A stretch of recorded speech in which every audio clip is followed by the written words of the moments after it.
You heard it there. We're going to see Clemson's offense on the field first. So, guess what, Trevor Lawrence? You're going to get thrown right into the fire tonight. The biggest game of your life that has been only 19 years you've been on this earth. You're going to get a chance to play the biggest game of your life, and you got to be out there first. Chip, that has to be part of the strategy, right? To get Trevor Lawrence out there, don't let him get a chance to settle in. That's got to be what Nick was thinking, right? Well, the other thing, and it's a Bill Belichick thing, is if you defer, you get the ball at the beginning of the second half. If you can have the ball at the end of the first half and score, then get the ball back, you steal a possession. It never really works out, but when it does, if you score right at the end of first, then you get in the second, you're up, you got a chance for a two-score game. So that's typical Nick Saban football right there. So did you always defer? Always defer. So regardless of the talent, the offense or defense you had with the opponent, you always wanted to defer. It was an automatic defer unless there was a weather factor that was override everything. Like if it was like a torrential storm, or you could pin them down there and you could get something going with the wind.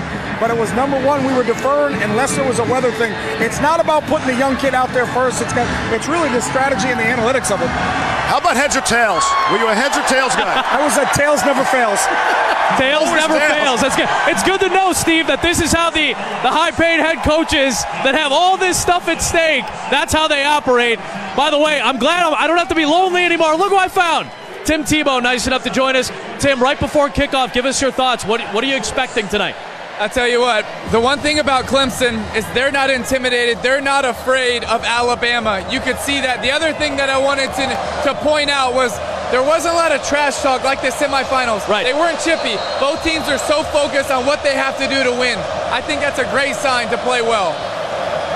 Clemson's offense on the field first, Levy. Yep, this ball's going to come right to us. We're on the Clemson sideline. They're kicking away from us, and that's the new touchback rule. Good play from inside the 5. Why not start at the 25? Yeah, when you got a chance to get a clean one at the 25, you'll take it every time. When they changed the rule, we were probably 90% this season. Let's just fair catch it. Right. Because you're probably not going to get it out past the 25 anyway, so. Do you like the rule? I love the rule. I think it helps. And I also think for you on offense, you get to determine what hash you want the ball on. Yep. So now you can, it doesn't change your play call. You could have caught it on the other sideline, but the ball's on this hash now. All right, here we go, Trevor Lawrence. It's your big night. What do you got? What are you going to do tonight? What are we going to be remembering after tonight? The true freshman at 19 from the 19-yard line.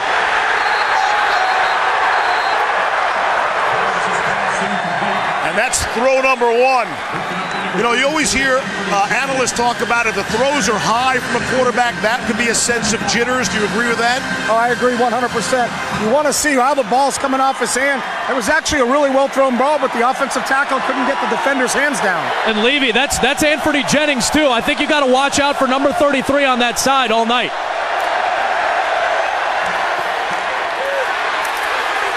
Wow. Travis Etienne gets buried. I'm curious, Levy. You guys saw a lot of Clemson this year. What did you think of Etienne when you saw him? I think he is the least talked about superstar in this game. I can't believe how little attention he got all week. He might be the key to the game. No question. You got a 1,500-yard runner. And really, for Clemson to be in this ball game, they need to establish offensively, and he's the guy to do it. And interested to see if they run to the outside away from those monsters in the middle for Bama. Lawrence to throw. And on third down, he always goes to Hunter Renfrow, and he tried to find him there. Levy, I'm looking at Lawrence right now. First 3 plays.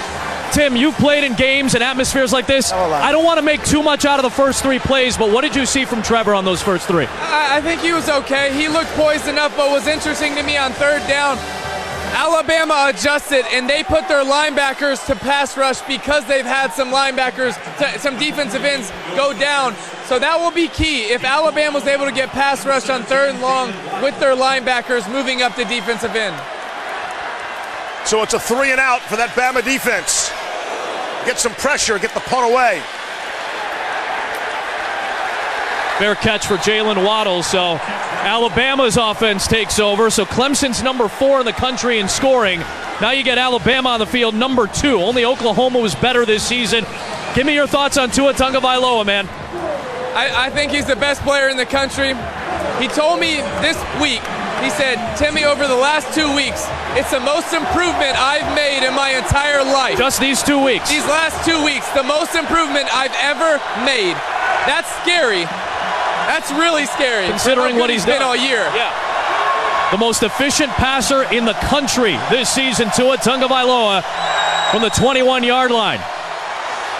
He's going to use tight ends a lot, especially Irv Smith. And I think that's a great way to start, because I think the biggest weakness for Clemson's defense is their safeties. Will they be able to match up against Jalen Waddle, Irv Smith? Look for Alabama to go after them all night long. Chip, I know you guys are walking. How do you deal with explosive receivers in a game plan defensively? It's tough because there are so many weapons. It's really what makes it difficult with this offense. There's not one guy you can kind of key on. Again, with Tua being so accurate, it's going to be difficult to slow these guys down. They come out passing again and completing again. Alabama on the move with Devontae Smith. So explosive. Yep. Doesn't get all the love because of Jerry Jeudy, of course, all the attention, but Will Smith can do some things. He's in a groove already. This game is not too big for Tua. I can tell you that right now. 2 really good decisions, both RPO situations there. He got the ball out quick. They're going to be tough to stop if he's on like this, I'm telling you. I'll be curious to see how they use Devontae Smith. Remember the game-winning touchdown in overtime last year. Intercepted! A.J. Terrell, house call for Clemson.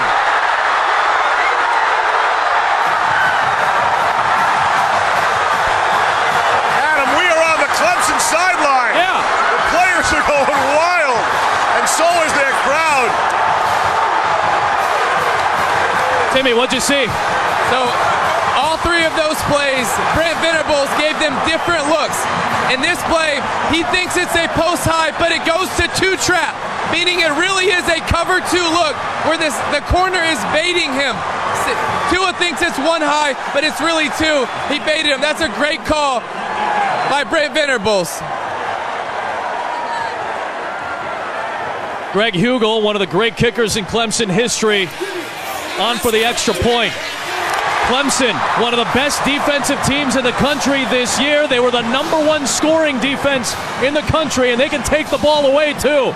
A.J. Terrell, he's had some big interceptions, including the ACC championship game. Clemson up 7-0. Look at Davos, he's fired up, baby. And that was after Clemson went 3 and out, and they have the lead.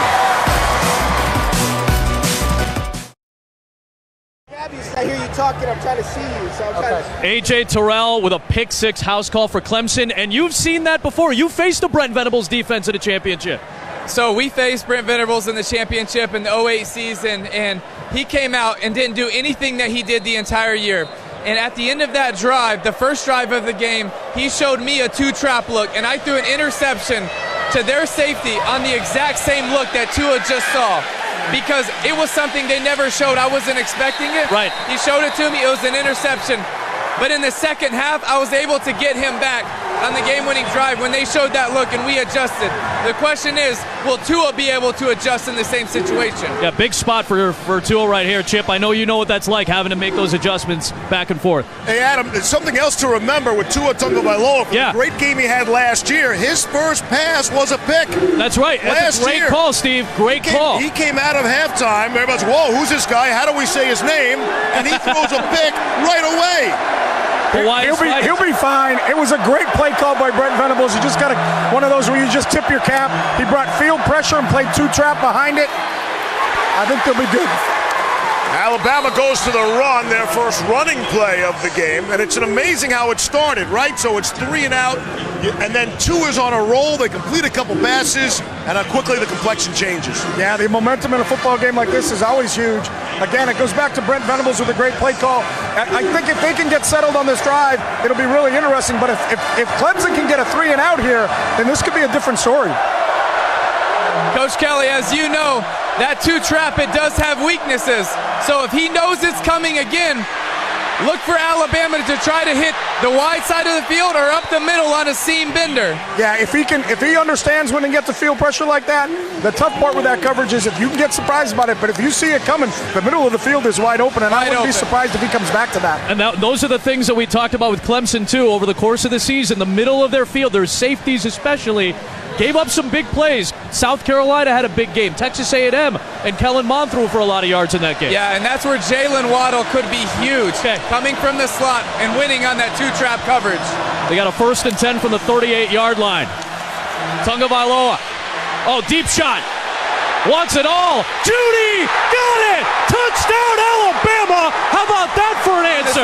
Did that just go down the middle of the field? I think so, guys. Right down the middle of the field. They answered. I think it went right down the middle of the field. It's the biggest weakness for Clemson. Hey, Levy, it's kind of fun standing with a couple of guys that know what they're talking about. Well, that speed of Jerry Jeudy, how he can still run past people is amazing.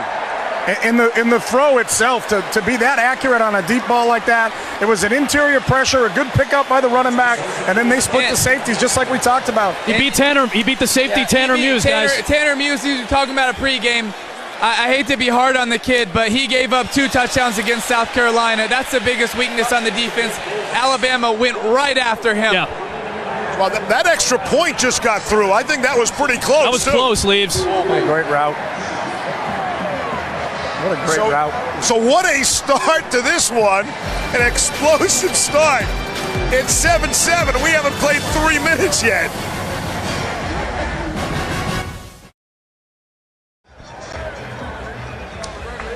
So look, the traditional coverage telecast is currently on ESPN. If you feel like you're a traditional guy.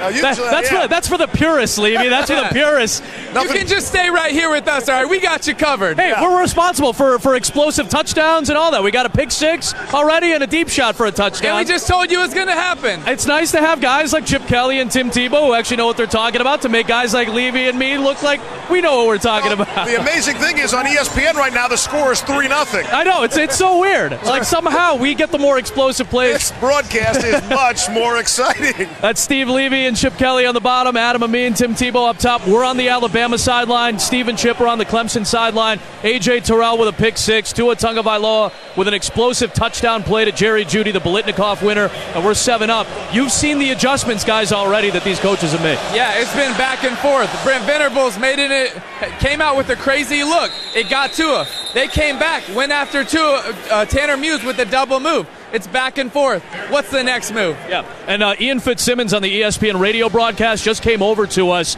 and let us know that after the pick by Tagovailoa that he threw to A.J. Terrell for the pick 6, goes over to the offensive coordinators, looks at the grease board, goes, what happened? They diagrammed the interception, and he goes, I've got it. Comes back a couple plays later. That's what you see, the readjustment. Yeah. When you know that coverage is coming, it's easy to attack it, but it's a great disguise. Yeah.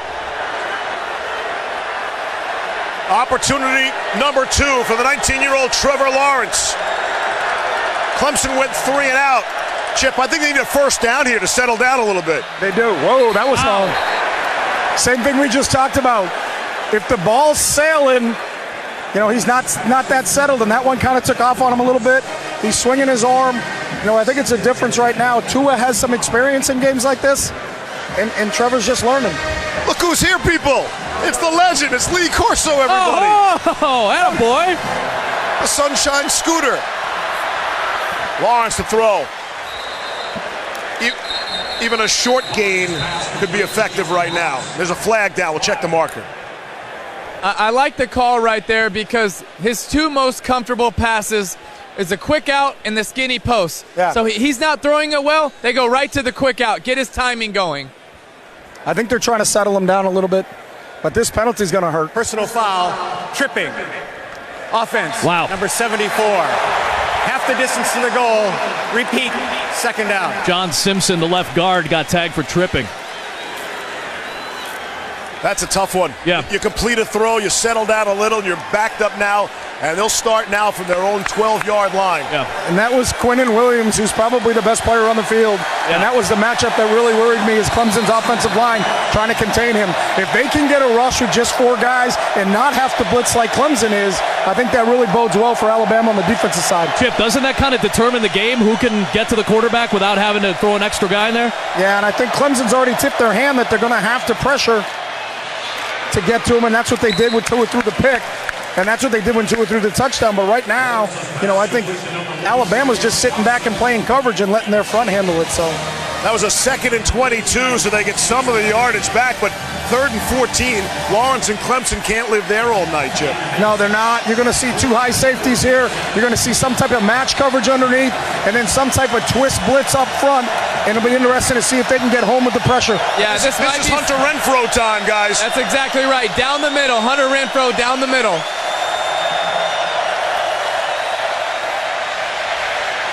Deep shot. Got him. Here we go again. T. Higgins, Levy. Right in front of us, down to the 16. It's going to be a game full of big plays. It's amazing. Right? Doesn't it feel like it tonight? And all we heard about was the great defense coming in, and it's an offensive show right now. It's 3rd and 14, and you're playing split safety coverage. You think you can't throw that ball, but you look at T. Higgins accelerate there. There's a little bit of a mismatch. I'm not sure the safeties from Alabama are going to be able to hang with these receivers. Second most 20-plus yard plays in the country this year, guys. That was Clemson. ETN time. On his feet. In the end zone. Wow. Could not bring Travis Etienne down. A touchdown, a Chip. They save us a walk. We don't have to walk all the way down there now. Yeah, and a great play call by Clemson right there. They ran zone to the right, but they had the running back went to the left and had the defense going in the wrong direction. Look at the back go opposite the offensive line there. Hunter Renfrow does a great job in pulling out and not getting a clip, and then he runs it in. So obviously it was a little bit of misdirection, and that's what makes it very difficult to defend. That's a great play call by Clemson. What you're seeing right now is an unbelievable chess match going back and forth between the coordinators on both sides of the ball. This is fun to watch. It is fun to watch, Coach. But it's also confusion from Alabama's secondary. They got beat on the 3rd down, and then they couldn't get lined up. They weren't sure where exactly they were supposed to go, and you can see the result. Travis Etienne knows how to break tackles, closing in on the ACC rushing touchdown record. Clemson up a touchdown.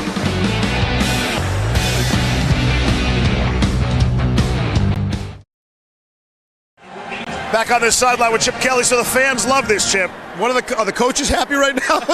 I don't think so. Well, it depends. If you're an offensive coach, you're excited. If you're a defensive coach, You're going, what the heck is going on right now? So in the prior 4 championship games, in the first 5 minutes of game time, there was a total of 7 points. In all 4 games combined? Combined. Wow. And we have 21 points here already. This over-under thing, whatever it is, over, people, over. To the 25-yard line. Alabama gets to come back out and go back to work. Tua Tagovailoa, an interception on the opening drive, touchdown on the next series. Now what do you want to see, Timmy? More of the same. Listen, they're okay. It was one really bad play, but before that, they were moving the ball. Alabama's offense is fine. Their defense needs to figure out a few things, though. Man, explosive start. Again, this is our ESPN2 Field Pass. We'll be with you all night. Tim Tebow, Adam Amin on the Alabama sideline. Steve Levy, Chip Kelly on the Clemson sideline. 25-yard line is where Tua Tagovailoa takes over for Alabama. Josh Jacobs. They can just rotate these backs in and out. And that's one of my favorite players in college football, Josh Jacobs. He's got an incredible story. If you never heard it, go look it up on ESPN.com. It's incredible. But Josh is a freak. He's a 450-pound bencher. He's a 600-pound squatter. He absolutely abuses safeties and linebackers. This kid is for real. He's going to be an early draft pick. Last 2 games, MVP of the SEC championship game, 86 yards, 2 scores, and then 158 all-purpose yards against Oklahoma. Slinging it out for Irv Smith. Big-time tackle in open space. That's going to be very key for these safeties. Kayvon Wallace, one of those safeties, they're really good in run stopping. The pass issues are big, but they're really good in run. Yeah, but what's huge is they were able to tackle in space, and that's huge. That's key because Irv Smith is someone they're going to look to get the ball to a lot because he's an X factor. He's a mismatch for Alabama and has been all year. Second-team All-American. Big 3rd down and 4 here for Tagovailoa. And I'm watching on the other side, Jerry Jeudy in the slot. Closer to the Clemson side. Go back near side, in traffic. That's a tough catch, but Devontae Smith is there for the grab. First down. We're going to head back down that way too. Interesting on 3rd down that they decided to play man-free and bring pressure. Venables must trust his corners and his safeties to say, we'll match up against Alabama. The thing that's amazing just watching from the field level is how quickly that ball comes out of Tua's hand. Right? Oh, my God. He got a special release. Another throw, Devontae Smith. That got through a lot of traffic, a lot of arms and bodies to get through. He is so accurate, and the key to being a good quarterback is repetitive accuracy. But the thing that you don't notice because it goes kind of unsaid is he hits people in stride so they can run after the catch, and it's outstanding in terms of his accuracy and where he's putting this football right now. Little snap to it, I would say, right, Chip? Yeah, I mean he's got every throw in the book. Fresh set of downs from the 42. Timeout, Clemson. Coach took a timeout. So, in talking about Tagovailoa, Nick Saban told us, hey, there are a lot of quarterbacks who have these freak abilities, who have great talents, but they can't manage them. It's one thing to have the skill, another thing to be able to do something with all that skill, and he obviously can. Yeah, when you talk to Trent Dilfer, who had him at Elite 11, the thing that he said way before he even talked about his release and his mechanics is just how sharp his mind is and how he's a one-timer, and you can just tell him something and he comes back. And the great example was the pick for a touchdown. And then we talked about if they ever give it to him again, the middle of the field's going to be open. He comes back 2 plays later and drops it down the middle of the field where he can process things that match his arm strength, and that's what makes him such a special player. Chip, any thoughts on the timeout, the timing of that timeout? I think they just weren't aligned the right way. I don't think they were trying to settle them down or slow them down. I think when Brent looked, they're looking from Brent right here. I think Brent looked on the field and they weren't in the right look. He just wanted to make sure they got in the right look, because if they're not in the right look, Tua may score a touchdown on them. So 1st and 10, plus 42-yard line for Tagovailoa and Alabama. Trailing early, 14-7 in a wild affair for the national championship. Comes another one. Deep shot. Right in front of us, Steve. Irv Smith again down to the 21. You guys talked about it, Chip. Tim, you said Irv Smith is going to be a factor in this game, and he's been a factor on this drive. He is, because he's a matchup nightmare. He runs like a wide receiver, but he's big enough to go across the middle like that. A big, tall target. DB chasing him from behind. Safety chasing him too, Chip. Yeah, and there's so many weapons out there. Like guys like Henry Ruggs hasn't touched the ball yet. That's a great point. Embarrassment of riches for both these teams, Leaves. Here comes another one. Bit of a low snap. Get it out. Oh, man. There he is. That's big Christian Wilkins, guys. Get used to seeing 42 involved in some way. He was chasing after Tua on that play. Well, that was going bad right from the snap. You could see that was going to be a problem for Alabama. And this is where the game's going to be won, it feels like. Can you disrupt these offenses tonight? That's huge, and it's such a positive sign for Clemson because Alabama, one of their strengths, we don't talk about it a lot, it's their offensive line. Yeah. They got 2 All-Americans at offensive line, and they're really good. So if Clemson can get pressure, it's just, with the way they're playing, doing that, it's a great sign for them. Especially on the interior where Wilkins resides. Another running back. Now it's Najee Harris. Boy, they just got a ranch of running backs back there. Anybody they want to rotate in, they can change the pace immediately. 3rd-string running back. That's their 3rd-string guy. That's their 3rd. I'll tell you what, Alabama got away with a big hold right there. If you look at Dabo was almost out on the numbers getting after the official. That ball got to the edge because it was a big-time hold by the right tackle that went unnoticed by the officials here. Dabo let them know, but this is big right here. It's a big 3rd down, a 3rd and short here, ball on the 11-yard line. On your own get-back coach, Chip. Get back. Levy, hold him back, buddy. Loading up the backfield here. There goes Harris again. Boy, he got grabbed quickly by Trey Lamar, the linebacker, but surged ahead. Let's head this way, Chip. Walk quickly. I don't want to miss anything good, Chip. We're on the move. I love the fact that Chip and Tebow are here right now. Can I just say that? I love the fact that they've joined us. We're going to have Desmond Howard come over in a little bit as well. Explosive first quarter. Levy, you got to love this, right down on the sideline for the first time. It's been a lot of fun. Getting a lot of exercise. This is my workout for the day. Adam, I told you, I wish I had the Fitbit. First and goal from the 9 for Alabama. Little misdirection, but it's in the hands of Najee Harris. Reaching for the goal line. Gave it to him. They gave him the touchdown. I think he may be down there. It looked like his knee hit before he got the ball over. Yeah, they're going to review this. This will go to review. This will go to review. Each play does, and we'll see if he actually got a chance to break the plane. Let's see here. I want to see in this replay. I think he's probably down. More than likely he's probably down, but we'll get another look. Where's the ball when any of that... Where's the ball at? So the ball's still about at the 1 yard line, shy of the goal line at the very least. I think he's short. Yeah, I'm with you on that, Chip. This should be pretty clear cut. But this is very interesting. He's going to Najee Harris this early. Yeah. He hasn't done it the entire year. Najee is usually a guy that Nick likes to use in the fourth quarter, and he showed that in the past with the Derrick Henry using him in the fourth quarter. But maybe because Najee is so big and strong that he wants to get him going early to maybe wear down this Clemson defense. Hey, guys, Dabo is giving an earful to the official on his sideline now. He is wearing him out. Is it because of what Chip was talking about with that hold, maybe? Yeah, I don't know if it goes back to that. He's still hot about it. Well, you can see Dabo's now walking out of the field. He's still giving it to the official. Yeah, he's walking around the perimeter. One thing that our people don't realize is that head coaches are outstanding officials. And you guys are the best in the business, Chip. They see the game in a certain way.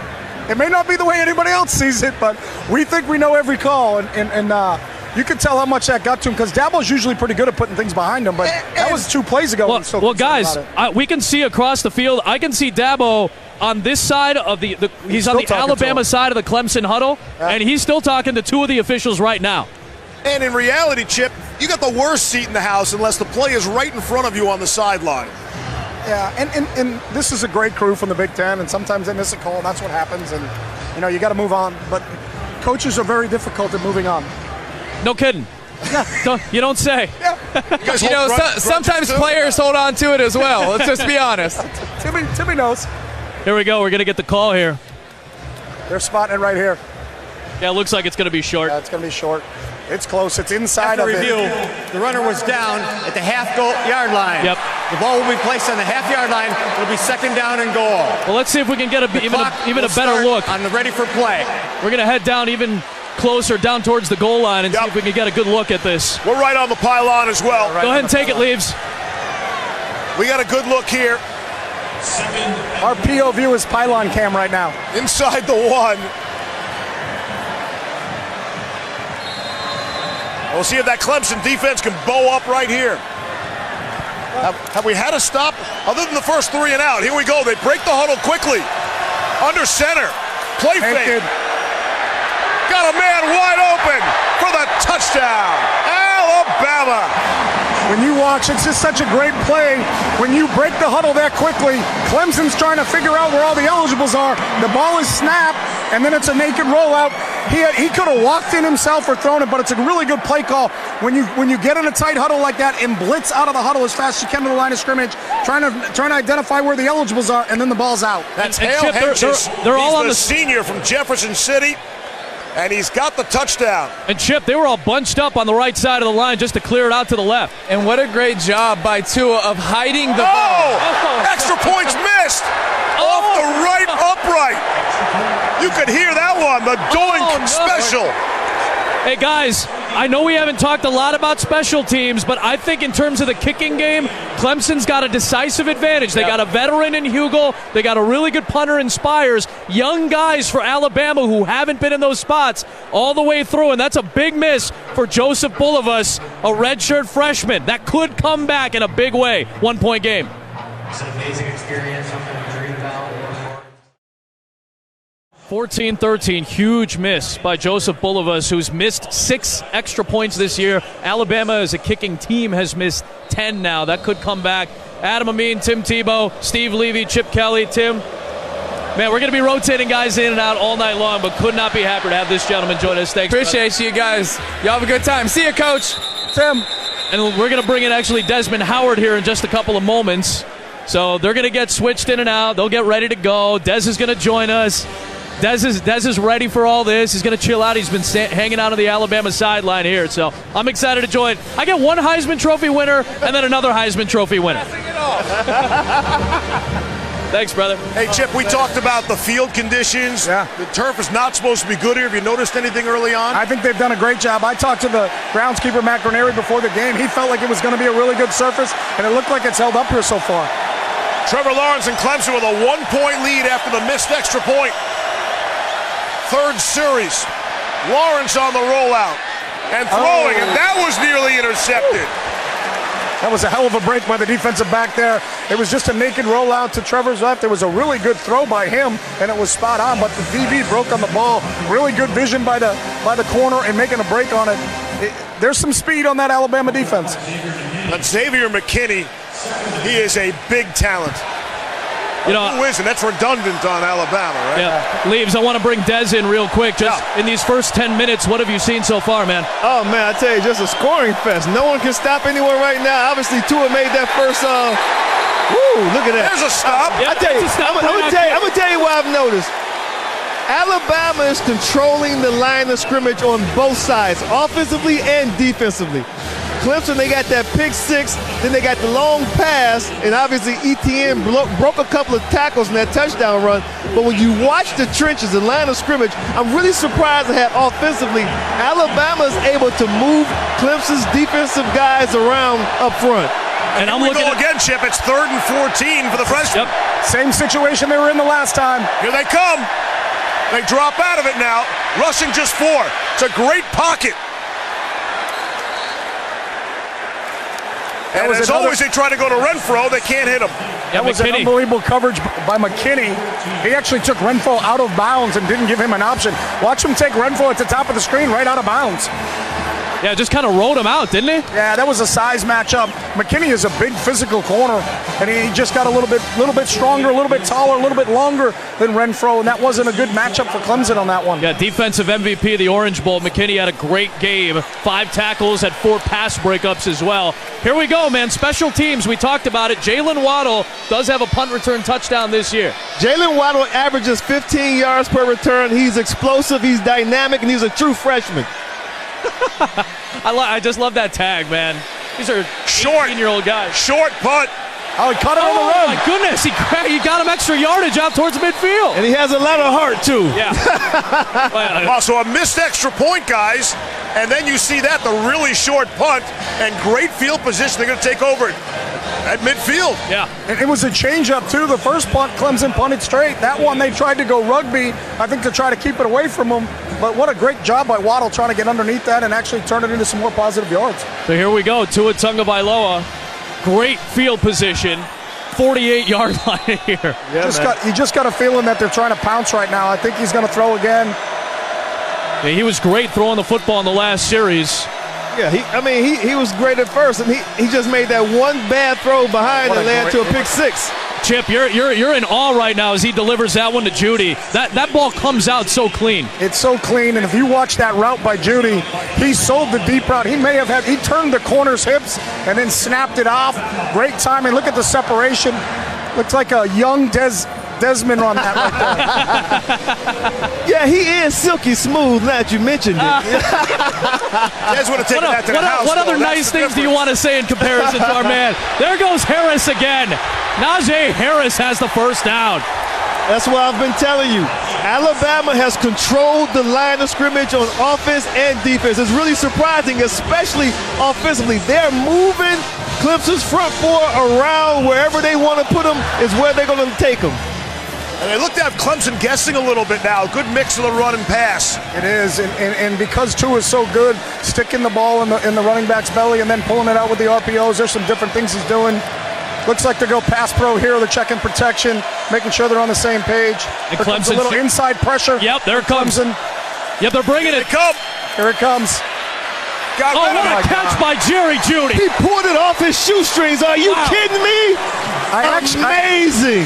From the angle we had over here, I think he actually tied his shoe while he was catching the football. And Tagovailoa, with Look the at pressure that. in his face, held it as long as he possibly could. That's great timing all around. And Levy, you think that it looked pretty good in terms of the protection, as good as you can do against a six-man rush like that. Yeah, they got a pretty good number on it. And I think Tua has a really good feel now. You know, obviously he got caught in that first one for the pick six, but he's in a groove right now. All right, well, Timmy said it too when he was with us. The adjustment that he made right away, just that one bad decision early, he's been sharp since. Hands off here to Damian Harris. I tell you what, I don't know where Todd McShay is, but he may start to change some of these NFL grades for Clemson's off defensive line, because these guys right now are getting manhandled up front. Hey, Levy, is he having a glass of wine right now? Is he already on his way to Nantucket or what? He's with the Monday night guys. Oh, yeah, that's right.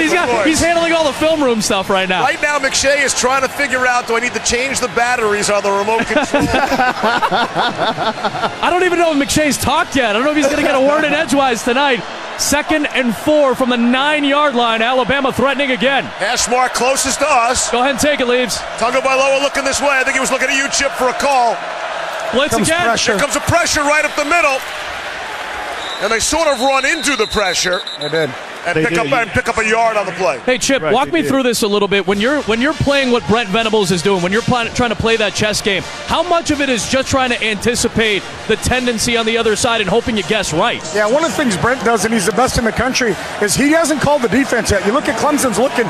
He wants to see the formation, and then he knows the tendencies out of that formation and what they're trying to do. He still holds the call, and now he gets it in after he sees the formation. He's as good as there is in the country at doing it. But the problem is there's too many weapons on the other side. This is a big play on 3rd and 3. See if there's a decision to be made. Hey, the ball might have come out there for a second. I thought for a split second maybe the ball had come out. I think it's Alabama ball, but it just for a second. I think Nickel, because of the kicking game, I think he's going to go for it. And a lot of this, I think, sometimes as a coach, is you've been nervous. The first extra point was close. The second one missed. He doesn't want to risk a field goal. He wants to try to go after him right here. Yeah. Hey, Clemson is late substituting. They had a lot of traffic getting players on and off the field, but Bama's taking their time in the huddle, so that allows Clemson to get set. Hey, Levy, Tagovailoa is lining up closest to us. We got a little wildcat right now. Jacobs behind the center for the snap, and Jacobs took the snap. And he got the first down. Wow, 1st and goal. Josh Jacobs. What a great run. Second effort there. They had him the first time. Third effort. You're 100% right. That's what it's going to take in a game of this magnitude, too. They have him stopped right there, but look how he keeps his legs going. 2nd and 3rd effort. Josh Jacobs, he's the same guy last week when we were at the Orange Bowl. He looked up the safety from Oklahoma, number 20, and just ran right through him for a touchdown. Oh, he's pumped up, too. He's from about 220 pounds, man. He's rolling. Tagovailoa back under center, on the ground. Short. Harris didn't get there. Nope. Unbalanced line, had an extra tackle over here at the tight end spot. How are you calling this, Chip? Are you just run when you're this close? No, I think when you have a quarterback that's such a good decision maker, I wouldn't be surprised if they go play action here. Well, they did it last touchdown, right? They had that little rollout. Yep. Watch how quickly they break the huddle and see if they're trying to go up and try to hide the eligibles in this. They did it before. They're taking their time. Yep. They're in unbalanced again. There's a tight end. The tackle over here is playing tight end. I think they're going to run it again. They moved. Yep. There's the flag. Yep. And look at Damian Harris. He thought he had the edge right there. He's upset. Yeah. Very upset. They moved. Very upset. Right guard on this side flinched a little bit. Pretty good seat, huh, Coach? You can see everything from here, right? It's amazing how well you can see when you're 2 feet away from it. You said flag before the flag came out. Again. Chip was having flashbacks to his days right now. I'll tell you that. Exactly. You're just screaming. He moved. And the best part, it's just like this. No one's listening to you. Except we have the world listening on ESPN too. Hey, an audience of millions, I know, Levy. Mostly for you and Kelly, I think, and Dez. Here we go. Looks like it'll go on the center here. Yeah, this is interesting. Maybe a speed sweep or a bunch. A little quick screen. Ruggs. Good job to get there. That's important tonight to get there. That was Isaiah Simmons.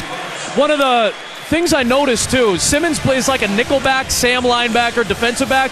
but he and 2 linebackers are the 3 leading tacklers for Clemson. That doesn't happen very often where you've got 3 guys in the middle level as your top tacklers. That's how good this run game and short pass game on defense has been for Clemson this year. Guys, this might be the last play of the quarter. It's ticking down with 10 seconds left. They're going to take their time. They don't have to snap it, I don't think. They're not going to snap it. Chip, thanks for stopping by. I know you want to stay. It was a good time, right? You want to hang out, right? Yeah. This is the best seat in the house. I'm telling you, buddy. You can still stay, but we might have to take the microphone away from you. That's all right. JV will do a really good job. Jonathan Vilma is standing by. We're going to make the long trek down the end of the field with the football. And this is a spot Clemson's defense would love to have Dexter Lawrence, and they do not. We'll see you for the second quarter next.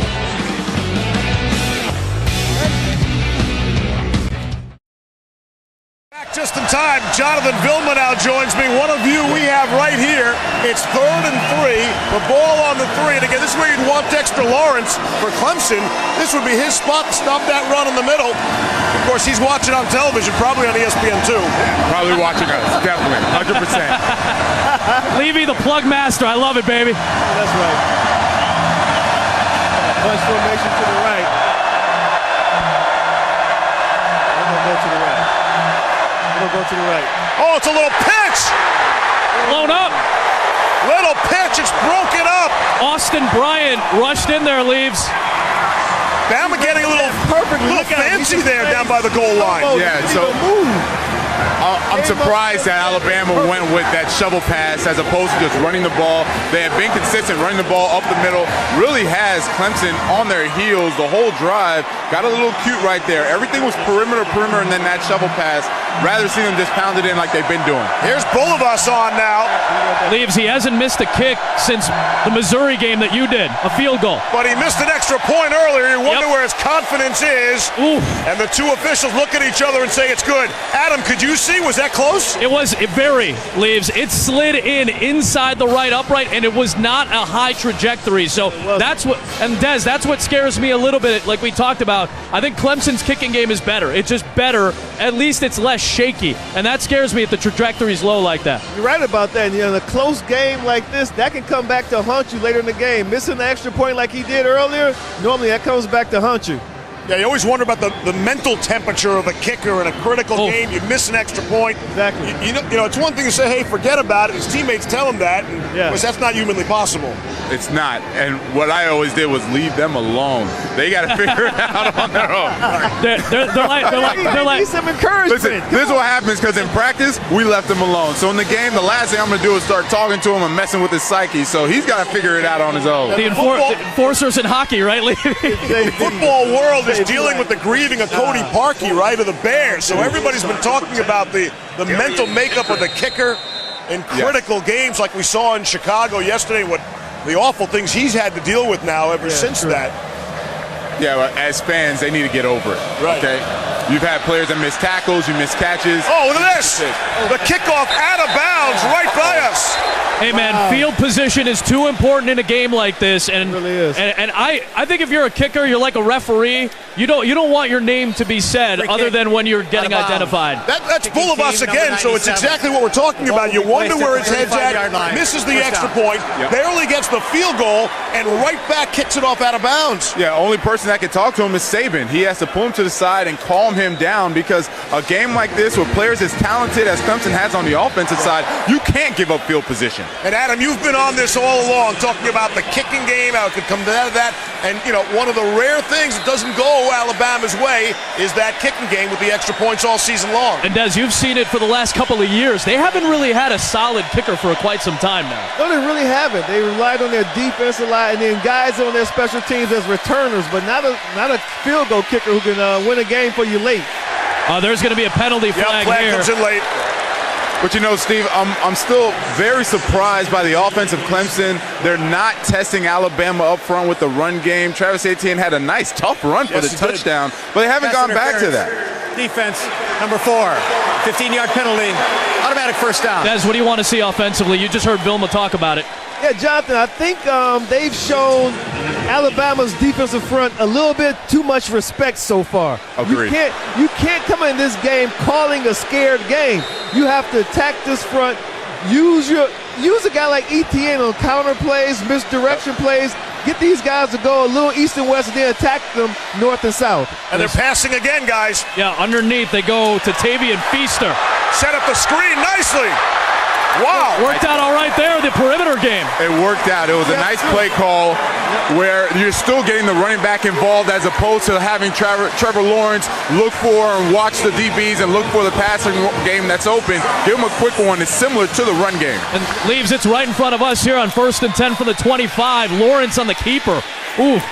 Took a shot that time. That is not what you want to see 16 doing. Mac Wilson coming in and giving him a shot. No, you do not want to see 16 carrying the ball. Yeah, Dez, they're trying to run the ball but with the wrong person. So I'm not understanding. You want number 9. Mac Wilson. You want number 9, not number 16. I don't think we're going to see that play again tonight. You don't want to run into Mac Wilson. No, you don't. So they start in the empty set. Now they rotate to that one-back set with Feaster in the backfield on 2nd and 9 from the 23. Little read option there, and it's Feaster again inside the 20. So they set up in the red zone. This is where Clemson was pretty good during the season. Pretty solid. When you're scoring about 3/4 of the time as a touchdown, pretty good. 77% in the red zone for touchdown this year. What you see they're doing now, they went a little east and west. They went to the screen game on the perimeter. Now they ran inside zone. They're trying to tire out Alabama's defensive front. Right in front of us here at the 19, 3rd down and 5.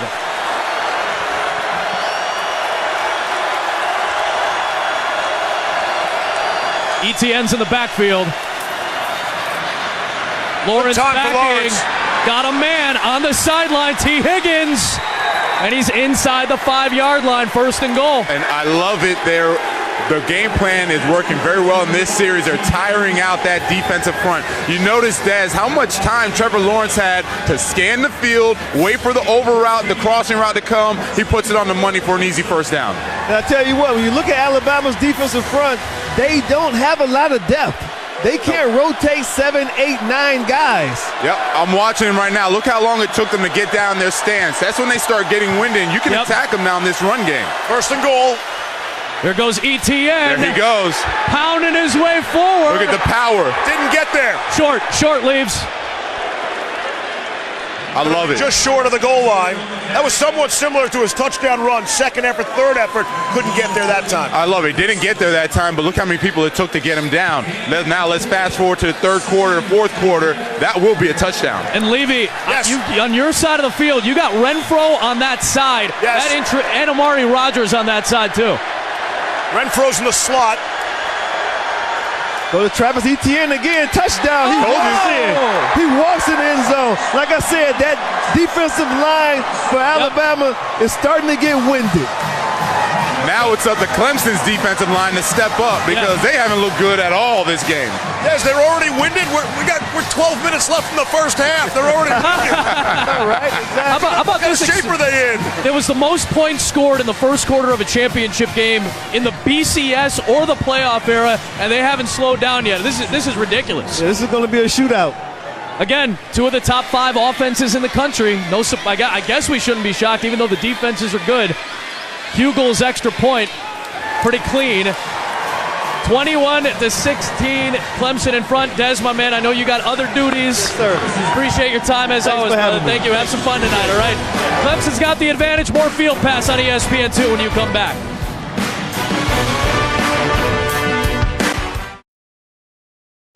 37 points in about 19 minutes or so. How about that for the national championship game? ESPN2 Field Pass. You got Steve Levy and Jonathan Vilma. They're on the Clemson sideline. Adam Amin with Gene Chizik here on the Alabama sideline. I know you know these coaches so very well. You've been around them so often. What have you seen? What do you think is going through the heads of Nick Saban and Dabo Swinney with all these points on the board? Well, right now they're trying to figure out how to stop each other. Yeah. So right now that's been a problem.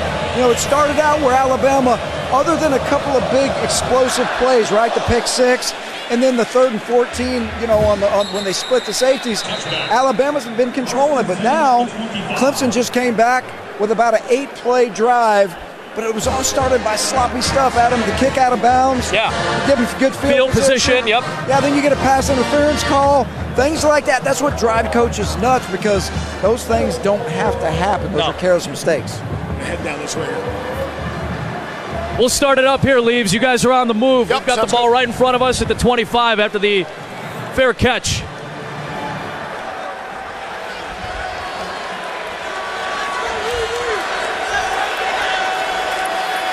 Josh Jacobs on the carry. I love how Jacobs moves. He uses his size really, really well. Yeah, you know, he's got such a good combination, Adam. He's got power. He's got great vision. He's big enough that he can get out in the open field and outrun you or run you over. He's got those things that, you know, you're looking for a powerful back, a guy that's got it all, and he's really come on and emerged these last couple of weeks as well. Yeah, big game last week. MVP of the championship game in the SEC. Huge game, 158 all-purpose yards against Oklahoma in the semis. Tagovailoa had more touchdowns than incompletions in the semifinals against Oklahoma. Right back to Jacobs. You know, Jonathan, I know you guys are on the move, but I know you were talking about trying to wear down the defensive fronts. Is that do you think that's what we're seeing a little bit of right now? Well, I'm looking at the defensive line for Clemson, and they really need to find their own. They look like they're out of sync. It's not a matter of wearing them down. It's a matter of Clemson defensive line just not getting off blocks. Now they're starting to finally get into rhythm, starting to get off blocks. So now when you wear them down, we need to see more checkdowns. We need to see more play-action pass. You got to get them running east and west as opposed to just coming off, getting off blocks, and making tackles. That looked like it was ruled short. Alabama's offense is at the 35-yard line right now. Listed at 4th down and 1. How about this roll of the dice, Gene? Yeah, it is rolling the dice, because I'm going to tell you something. This Clemson defensive line, they can go through and hit you on a negative play. Yeah. Hey, they're second in the country in tackles for loss. Only, hey, you know who was number 1 in TFL? Vilma. Yeah. The U was number 1. Clemson number 2 in the country. I love that plug. I love that plug, but now's not the time. Jacobs first down.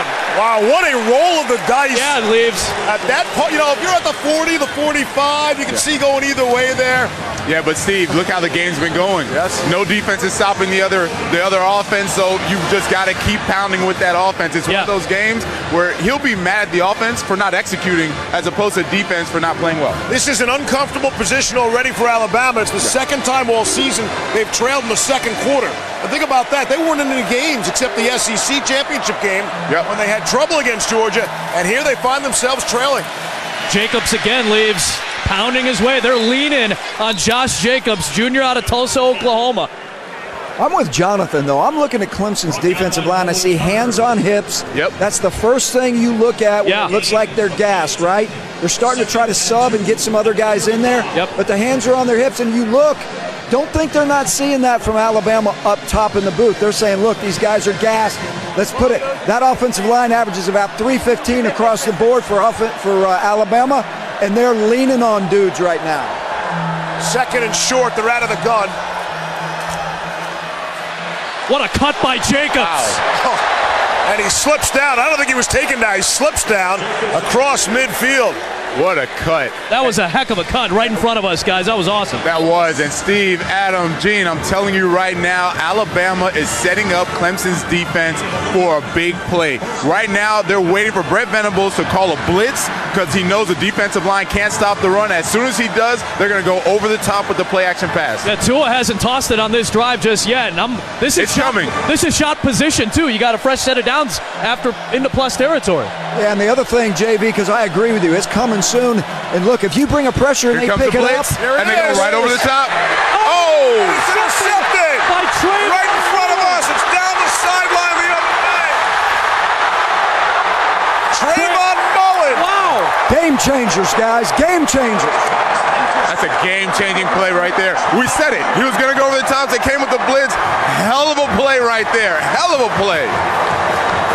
Man. You know, we just walked all the way down, Levy. We got a nice walk. I think we got to go back down the other way now. Go get your exercise. We're going to stay right here. Go get your exercise. Look, we know turnovers are always going to play a critical role, especially in a championship game.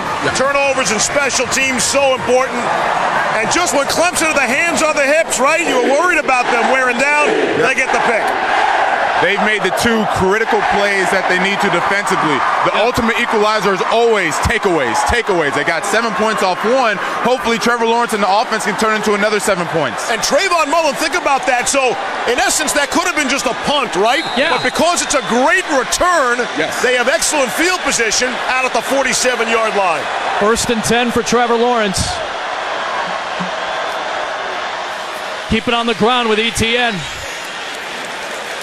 How about that too, Leaves? Trayvon Mullen hadn't had a pick all year. And I know that wasn't like he wasn't cutting off a route or something like that. I know it was a little bit of an overthrow, but what a time to find your first pick of the season. Well, the other thing you got to remember, what has Alabama killed people with? When they catch the ball and they carry it, but you know what's happening right now?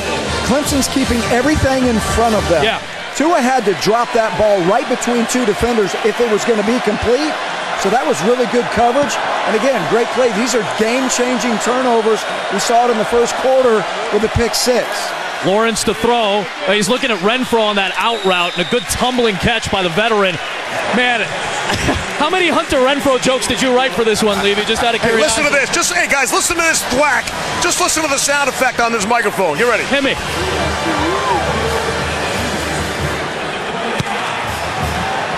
Nice and clean, right? One word: access, people. Access. You're not getting this on ESPN News right now.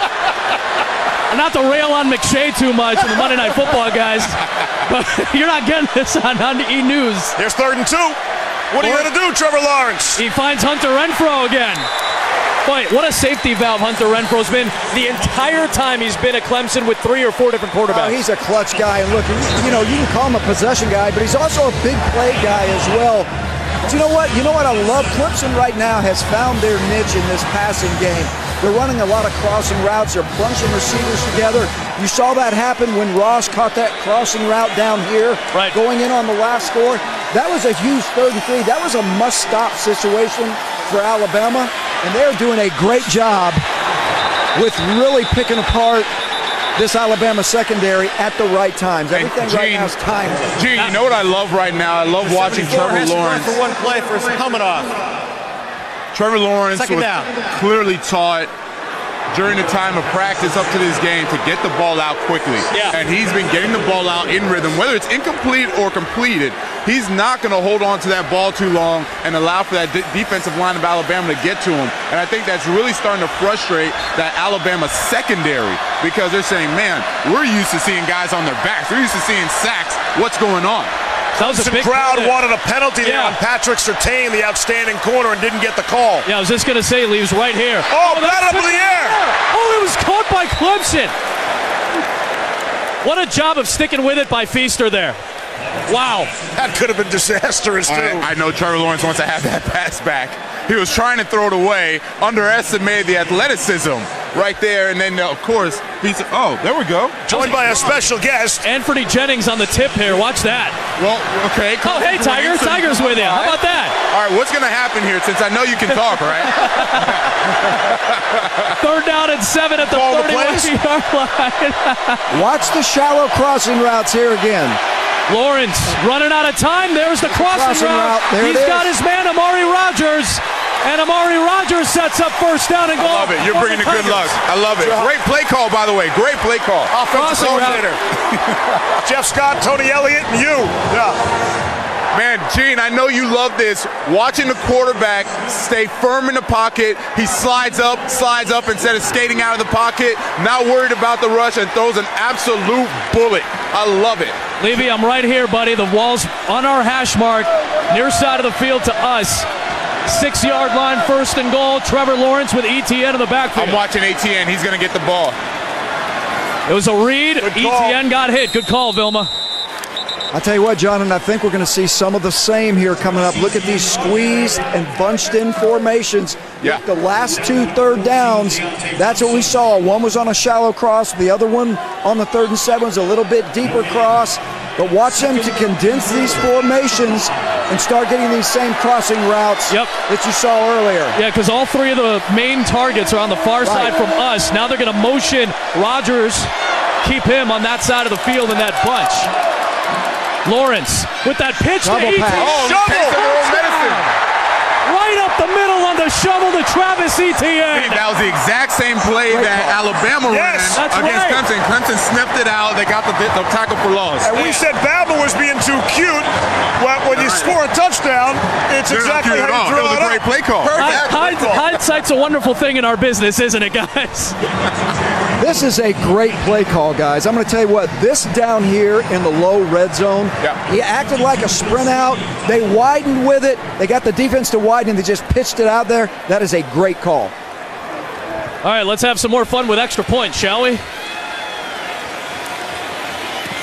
Greg Hugel on point, as he has been just about the entire season. He hadn't missed an extra point, in fact, until the Notre Dame game a couple of weeks back. But more points, 44 of them combined between the two teams as we played 10-plus minutes here in the second quarter, 28-16. Listen, I don't think this is really going to phase either one of these coaches because they've both been in these spots before, but the explosiveness isn't going away on ESPN2.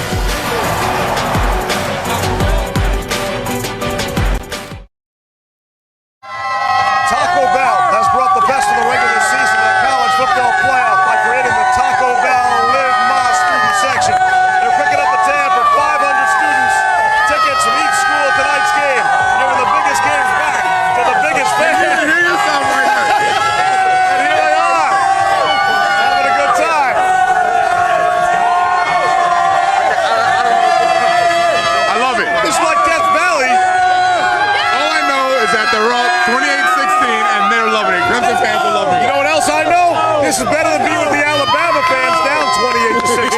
We're the Clemson fans. Tigers are looking good early on. Adam, get us out of this. Well, you know what, Levy? We're kind of, they're a little more reserved, I think, on our side of the field. I wonder why. Bama fans right now. I wonder. It's a little reserved. They're trying to keep their spirits up here, but yeah, they're good. Look at their shot right there. They're actually yelling at Chiswick right now. I think more than anything else. Is it good or bad? I'm not sure. To be honest with you, I'm not sure. I'm not sure. I want to look. We're going to step aside. 4:38 left here in this first half. 28-16 Clemson. Traditional game coverage on ESPN. Stick with us on ESPN2's Field Pass. With Expedia, I saved when I added a hotel to our flight. So even when she grows up, she'll never outgrow the memory of our adventure. Unlock savings when you add select hotels to your existing trip. Only with Expedia. Free. Free. Free, free, free, free, free. Free. F. R. E. Free. Free, free. That's right. TurboTax Free is free. Free, free, free, free. Adam Amin, Gene Chiswick. We're on the Alabama sideline up top. Down at the bottom, Jonathan Vilma, Steve Levy on the Clemson sideline. A lot of scoring here in the first half. Gene, you told me in the break, this is huge. This drive coming up for Alabama. It is huge. Right now, Clemson has all of the momentum. So there's no question that this drive is huge for two reasons. One, they've got to keep and sustain a drive, okay? Unless they hit an explosive play for a touchdown, they've got to keep the ball. Right now, Alabama's defense is on the ropes. They can't stop them in the run, and they're struggling stopping them in the pass game. They need to keep the ball, sustain a drive. There's only 4 minutes left, and try to give Clemson very little time if they get the ball back offensively. And it's a Tagovailoa pass to start this series. What's interesting to me is Judy gets tackled by Terrell. Alabama's outgained Clemson here in the first half, but 2 turnovers have been pretty impactful. The first one was a pick six. The second one set a pretty good field position for Clemson. Yeah, which is really ironic because Alabama's defense is known for the turnovers, right? Hey, in the last 58 games, they've created 97 turnovers, 22 for touchdowns. They didn't have one last week. They don't have one this week. Yeah. You see Clemson doing that, and we know that turnovers are game changers in championship games. Najee Harris on that run, guys. That's first down yardage. And they just put a tweet up on the scoreboard, guys, here at Levi's Stadium from Ocho Cinco. He said this is going to start to resemble the Chiefs-Rams Monday night game with all the points in it. So over 100 points combined, most in NFL history in that we can only hope. We can only hope. Hey, I look at it as more of a lack of defense. That's what I'm looking at. Levy, yes. I know this is new for you on the sideline. We've been lucky. We've been spoiled the last 2 years, man, as Harris gets dropped in the backfield by Simmons. Well, there's some defense for you. You know, it's interesting on the sideline, Steve, as we're over here with Clemson sideline. The attitude is very been there, done that. You don't see anybody that's too excited, over-emotional. Everyone's pretty calm, pretty reserved. It's like they've been there, done that, expecting to win this game. I keep looking for Venables and see if he's getting pulled back. Oh, you know he's getting pulled back. He's the only one. He's excitable. I'd be surprised if he wasn't getting pulled back right now.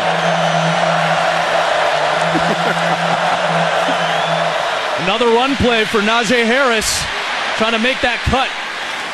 It's interesting how they're going to all the run plays right now, and I don't know if that's how you calm down Tua. I think to get Tua back into it, you got to just keep throwing the ball, get him into a rhythm. Right now, Tua is completely out of rhythm, which is why he's forcing the issue when it is a pass play.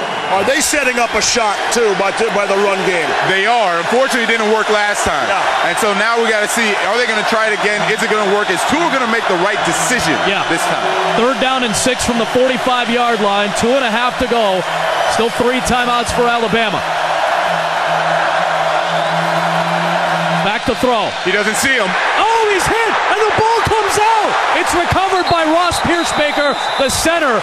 Wow. And man, Levy, Jonathan, that hit was like right at the knees of Tua, and instead of going back, he kind of went forward. That was a hard hit. That was. The timing was absolutely perfect. We watched him. He was almost disguising, and as soon as he timed it up with the snap, he was able to come right knifing underneath. Nobody saw him. Thank God Tua didn't get hurt. And everybody's worried about the ankle, right? That could happen on any play. That's right. I believe we will see Jalen Hurts play a somewhat significant role in this game. And again, the fumble being recovered by Bama is critical. They already have 2 turnovers in the game. Big part of the reason they're trailing. Wow.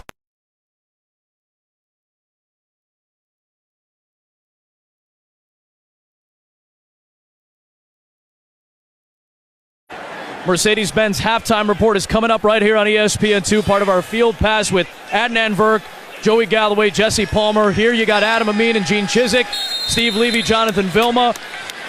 The pressure coming from Clemson again. They get the sack on Tua, and Mike Bernier has to punt away, Levy. Amari Rodgers is back for it. Signals for the fair catch. He's got a whole lot of crimson in his face. Yep. And so Clemson will come back on offense. Yep. And will start at about their 21-yard line. Already enjoying a 28-16 lead. How much are you surprised by what we've seen so far? I'm only surprised by the turnovers. I'm surprised that Tua has seemed actually very immature in his decision-making. The way he's throwing the ball is very careless with the turnovers that led to the 14 points. That's the reason why Alabama's losing right now. Aside from that, we've seen explosive offenses. We've seen the running backs run the ball. Offensive line, both sides have done a very good job. It's the turnovers that are killing Alabama. And they very nearly had another turnover there. Yes. Fortunate that center was able to fall on the football. Here's Lawrence to start from the gun. Has Etienne to his left. Gonna pass, got some pressure. Nice ball. Oh, great. Wide open. Travion Thompson. And Steve. Thompson right in front of the Clemson bench. Right in front of the bench. And this is what I've said all along leading up to this game. Trevor Lawrence throws on target all the time on that back foot. Tua has to hold it, which is why you're seeing the pressure coming to Tua. Well, I tell you what, though, JV, I'm impressed with Clemson's offensive line. They are forming a pocket for Trevor where he can step up in there without a lot of pressure in his face. Look at that throw right there, same thing. Now it's an overthrow, but he's not getting the vertical pressure in his face from those 2 big inside guys, and that's where they usually make their hay on defense. They're doing a great job holding up in there. Well, let me ask you guys this. How many times have we said the name Quinnen Williams? Very rarely tonight. Early in the game had a negative play, I think a tackle for a loss. But when you're looking at pressure on the quarterback, which Alabama has to have, they're not getting the pressure they need, particularly up inside right now. Clemson's offensive line is doing a great job from guard, center guard position really forming a pocket for him. I bought an obstructed view seat, as you can see. It's like Fenway Park for a second. That's a good look right there. Lawrence looked over last second. Look at his hands in the air. Yeah. Trevor Lawrence is visually frustrated. He was looking over the play call, and then you saw some frustration again, forcing them into the timeout. Yeah, it looks like they were going to switch the side of Travis Etienne and then run that run-pass option. Then they looked back to the sideline. They wanted to change it back. I don't know why they wanted to change it back, but clearly they're frustrated and they ran out of time. I'd rather see that, though, than them going to a bad play. So let him be frustrated now. He gets it out, come back. He'll throw a strike, or Travis Etienne is going to get that ball. And Clemson's out of timeouts. No more timeouts now, Levy. We're just going to point that out. And I wanted to know from Gene, kind of how are you walking through this moment now? No timeouts, still 2 minutes left. Alabama's got all 3 timeouts. They could get the ball back if they get 2 more stops here. Well, I'm good with JV on what he said about that. I agree. If you think you're going to get yourself in a potential negative play, get out of it right now, even if you got to go into 2-minute drill because you don't have enough timeouts.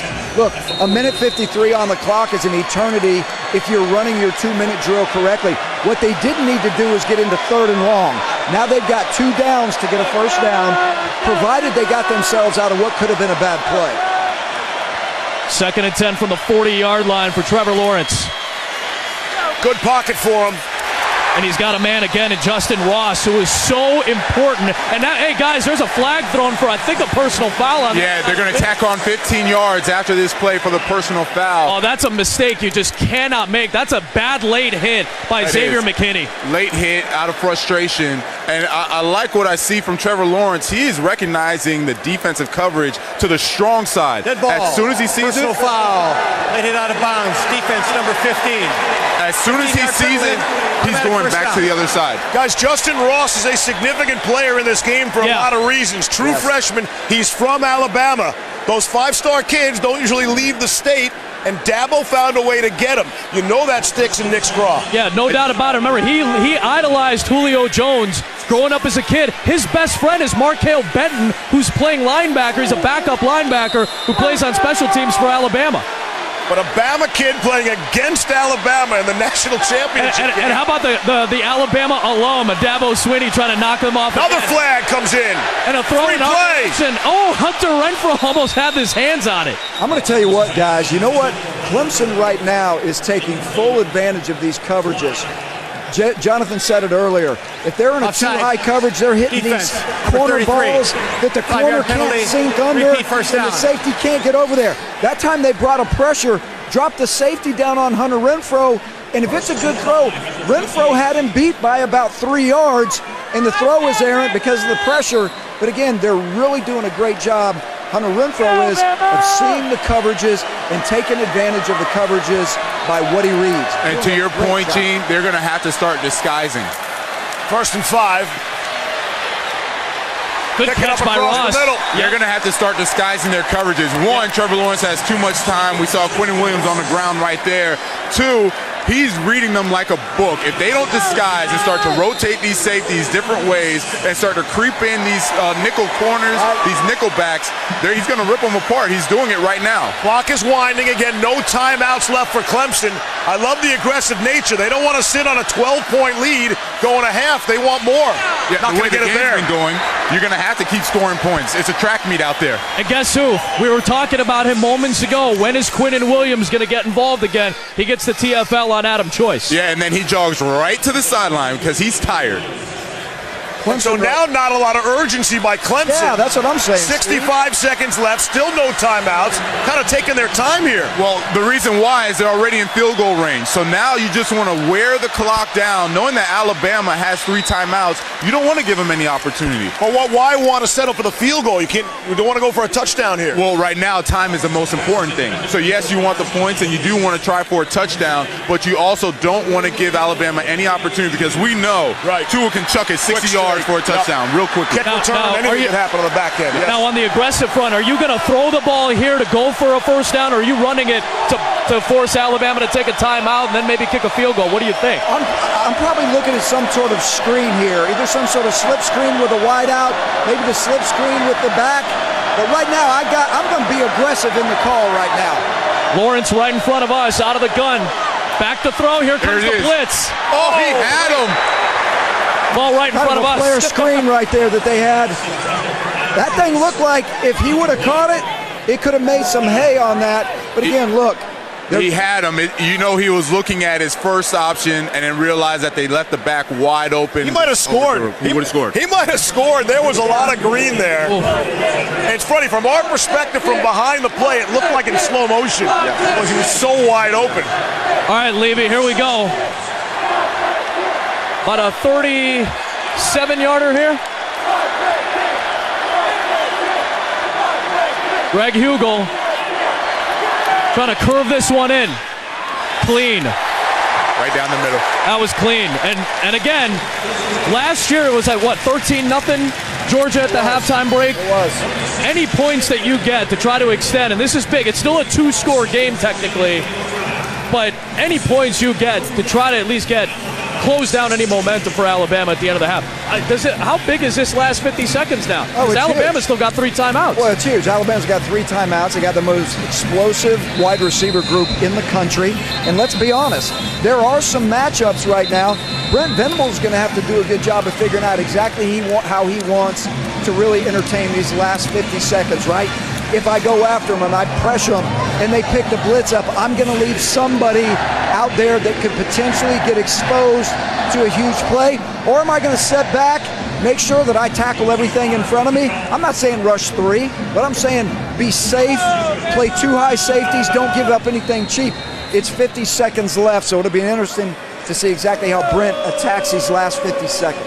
I think Bama is looking for any positive. I mean, they obviously want to score at the end. They need something good to take with them into the locker room, I think. They do. Not only that, they get the ball to start the second half. So it's key for them to get something positive. 3 points. Doesn't have to be 7. Use that momentum and come right back after them in the second half. The beauty of deferring on the opening kick, and of course they come out and throw the big pick 6 the other way, right, to start the game. And I also say the big difference is Clemson knows about Jalen Hurts. They've already seen to it. So if Jalen Hurts were to come in the second half, it's not a surprise to anybody. Hang on, are you suggesting? Do you think? I'm not suggesting. I'm saying that. America, not everyone suggesting. Settle down, everyone. I'm saying that if Nick Saban were to look for a spark and brought in Jalen Hurts in the second half, they will be prepared. What's your Twitter handle again? I'm not saying. I don't know. Tagovailoa to throw. That was off the hands of Damian Harris. Players come together at the end. You know, it's one thing if it's an injury factor. Look, Tua took a couple shots there. Yeah. Maybe the ankle isn't as good as we all think it is. And the other aspect is the possible spark. And another way you can get a spark, and we've seen this from Nick before, onside kick or some kind of trickeration there. Wow, a good call to start that, yeah. They need to generate something positive. They really do. The problem is that Clemson has seen all those trickerations. Yes, they're ready. He did the onside against them. They're ready for that. Second down and 10 from the 25. Still all 3 timeouts and 41 seconds left. But this feels like a big juncture in this game just to get something. Tua's checking to a certain route out here based on the coverage. He's looking in this direction. Pocket collapsing. Gonna take off. Yep. Lowers his shoulder and runs forward out to the 30. Yeah, Steve, first time we've really seen that tonight, right, guys? Yeah, and Steve, Gene, you'd appreciate this. This is the disguise we were talking about. Everyone was up in the line of scrimmage. They really only ended up rushing 3 players, dropping 8 in coverage. That confused Tua, and then he had to take off. Look at all the time coming off the clock. They're not using a timeout either. Yeah, I think Nick Saban might just say, you know what? Let's take it to half. Yes, take it to half. They need to reset. They need to start over. Wow. They need to start over. They really do. This feels like, guys, now we're on the Clemson sideline. This feels like a Clemson home game. Yep. They have taken over the field and the stadium. Simply an amazing first half. Well, a lot of scoring in that first half. A major explosion, 31-16 Clemson. Let's get you to our halftime crew. I'm so happy that we're all together for this one. Adnan Burke, Jesse Palmer, Joey Galloway. Field pass to their crew right now. Thanks, guys. Back in Santa Clara, getting ready for second half action. Clemson leads Alabama 31-16. Adam Amin up top. You can see with Jim Mora. I don't know. I got the bottom box. I don't even know what that means. But I'm with Rod Gilmore. We did the Friday night package when Friday Night Football. We started that back in the day. We were living with Pat Hill in Fresno every single week. Oh, yeah. So I'd love to hear what you think about the first half, but I'm more interested in your second half adjustments. What do you think has to happen? Well, let's start with Alabama on defense. They've got 2 major problems. One, no pressure on Lawrence at all. And with no pressure, he's got plenty of time and he's hurting them. Williams has not been a factor inside. Right. He's been double teamed, so maybe the adjustment is to move Williams around so that you create some one-on-ones and have him become an impact player, because right now he has not been. And then they've been hurt on the perimeter defensively. Yeah. So the outside plays have been a real problem for them. Coach Moore, over to you. Well, I agree completely. You have to find a way to shake your best player loose, and you got to play a little Where's Waldo with him. You got to make Clemson find out where he is, and then they've got to find a way to get Trevor Lawrence off his mark a little bit. You know, even when they had some pressure on him, he's finding his groove. I mean, he is really hot right now. The other thing Steve and I were talking about, and Rod as well, how do you get Tua Tagovailoa into a little bit of a rhythm? They're going to have the ball to start the second half. You got to run the ball, which they're doing, but you got to get it out of his hand quickly. Easy decisions, easy completions, maybe some RPO, some slant stuff, which he does very, very well. Right. Get the ball into the hands of your big-time playmakers as quickly as you can. And again, Alabama gets the ball to start the second half.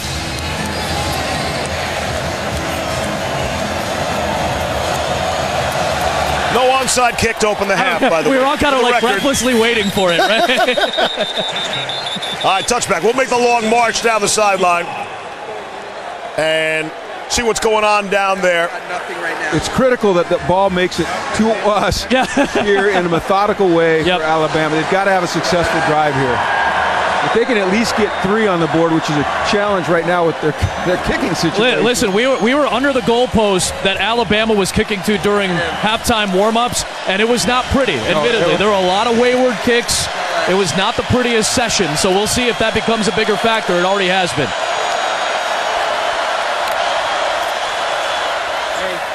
There we go. Damian Harris, big run to start the half.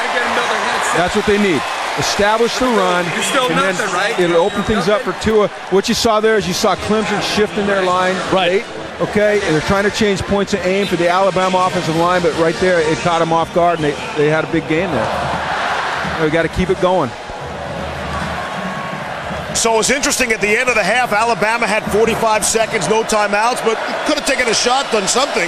With 3 timeouts, wanted nothing to do with that. So important on that first down to get a big chunk play, and they'll go the same way. Harris again, guys. That's 2 big plays to get into plus territory. Cross midfield. I'm not sure we saw those 2 plays in the entire first half by Alabama. No. You know, they had 2 11-play drives in the first half where they controlled the ball.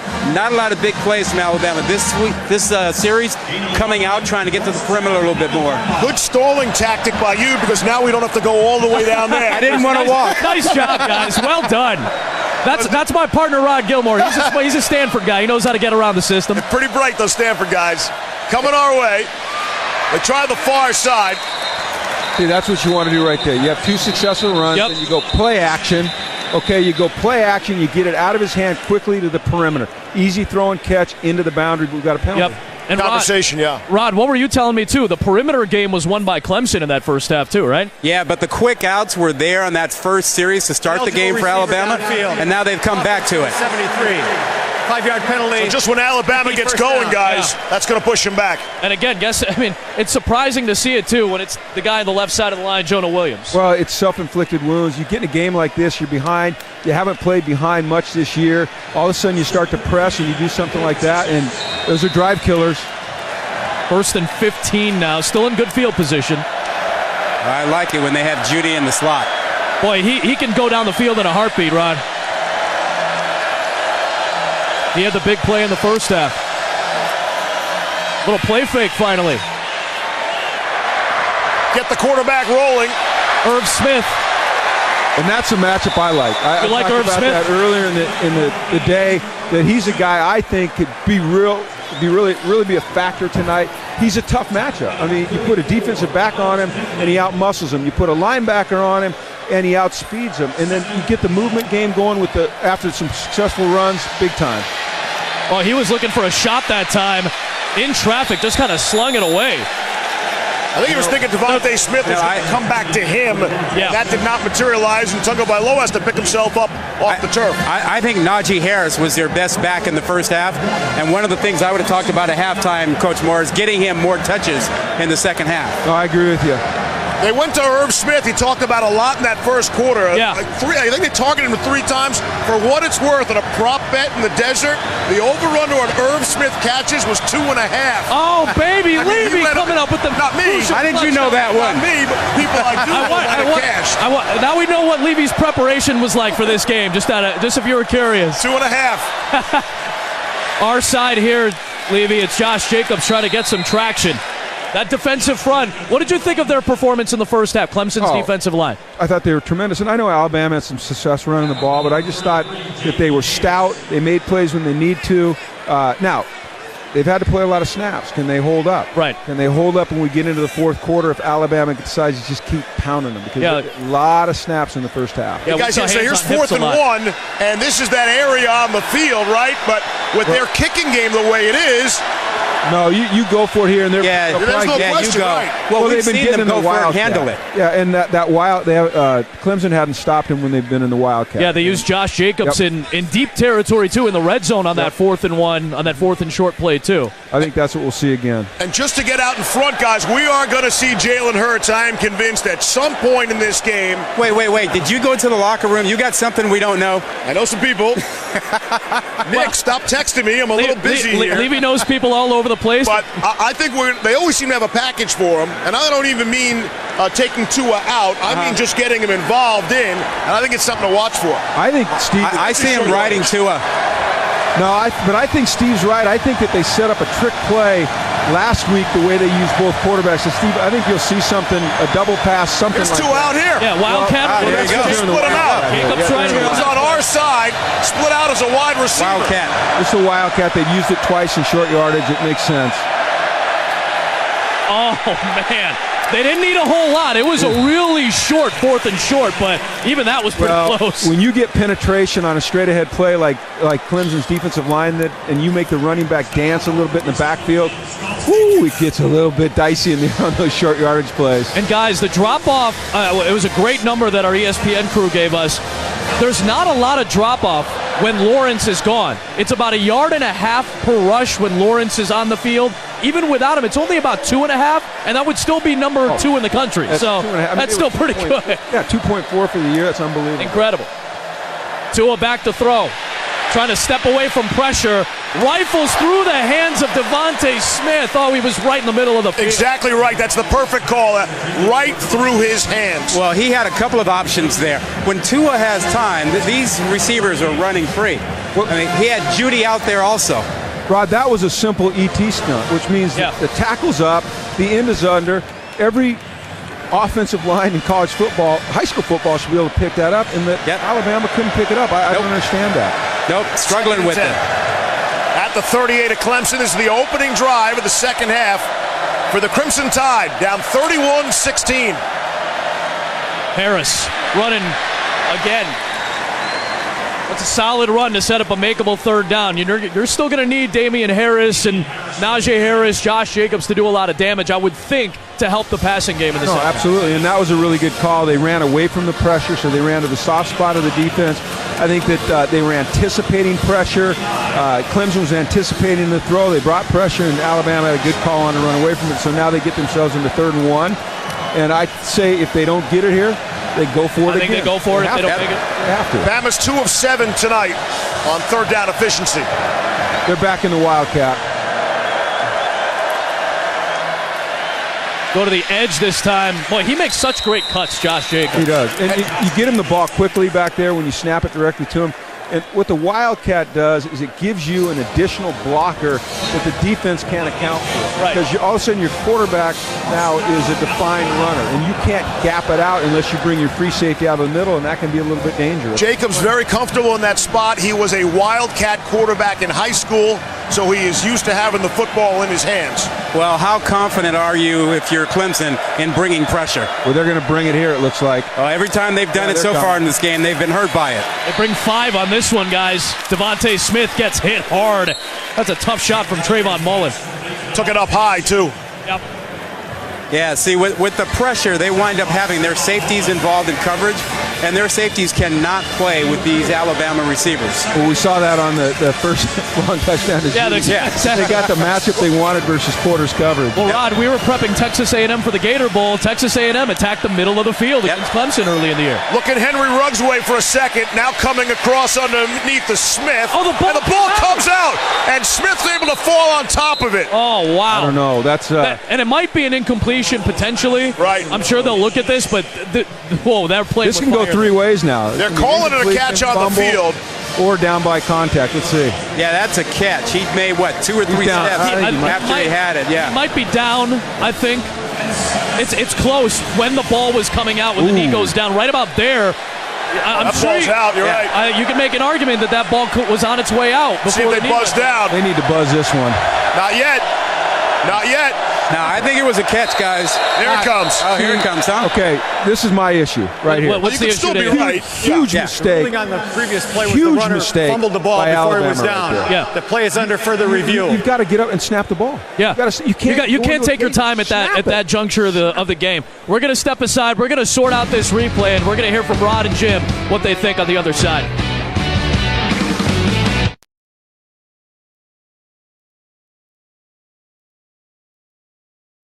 Welcome back. Two things quickly to unpack. Holly Rowe just came by and said that Trayvon Mullen is out of the game for now. Wow. He's their top cover corner. He's dealing with cramping issues. He had the pick earlier. And also to clean up on the field, it was a completion, a fumble recovered by the offense. You can say I was right.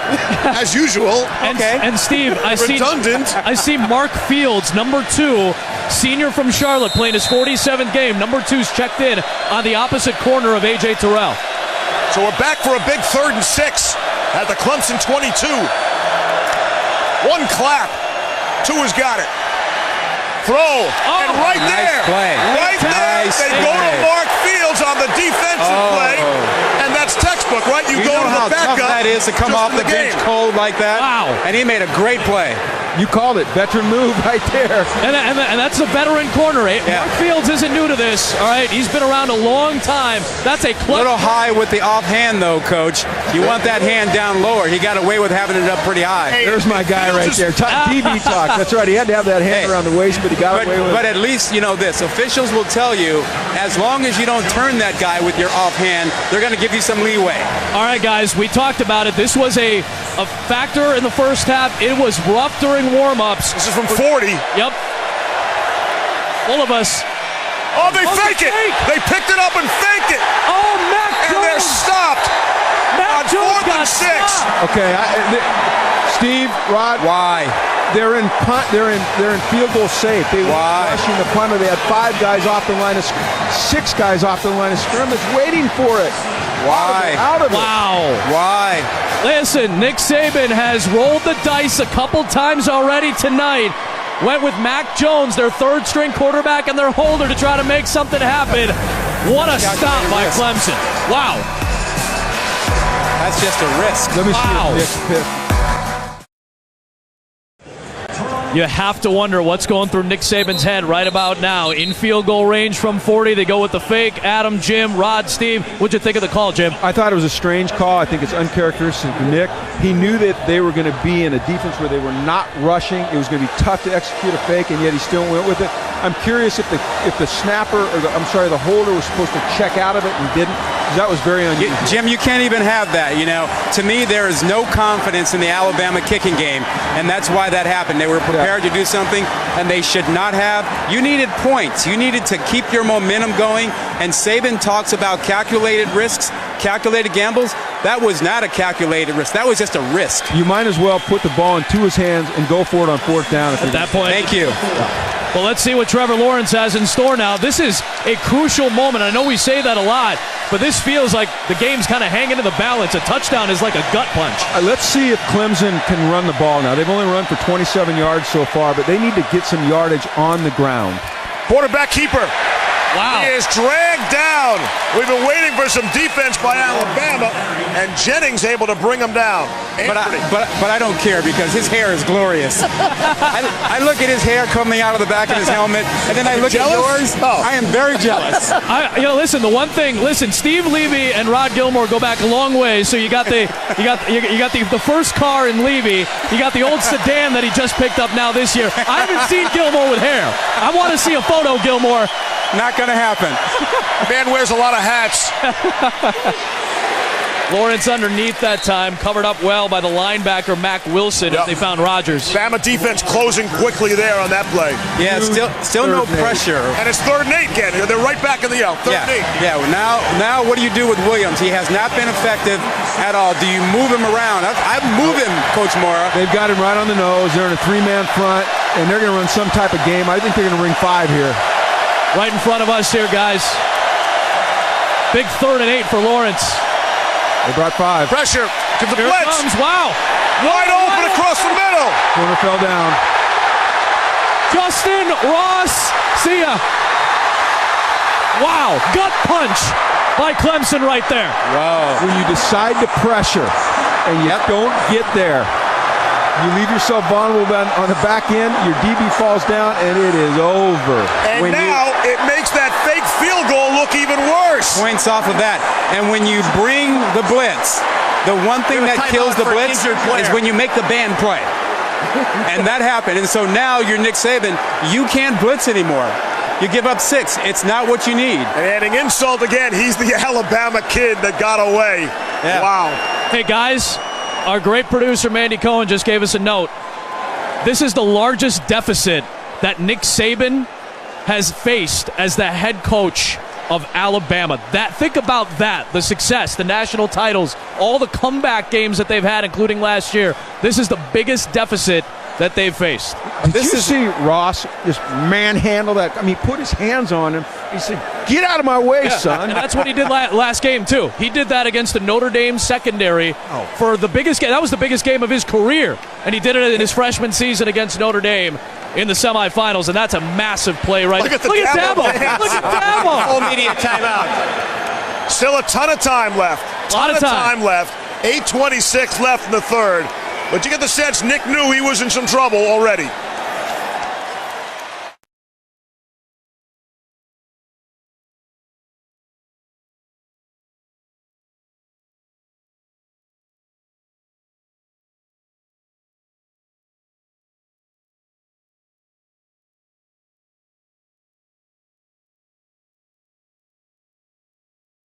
Savion Smith being carted off the field. You never want to see that. The junior from Tampa, and it happened on that big play, that last scoring strike. And Alabama finds themselves in big trouble, down 21. Still a lot of time, 8.5 minutes left in the 3rd quarter, but this is an uncomfortable position. How big was that fake now? You think about the points that came off of that. You had a chance to get 3, you know. It's a 10-point swing then, if I've done the correct math. Your math is always good. Yeah, I was told there'd be no math.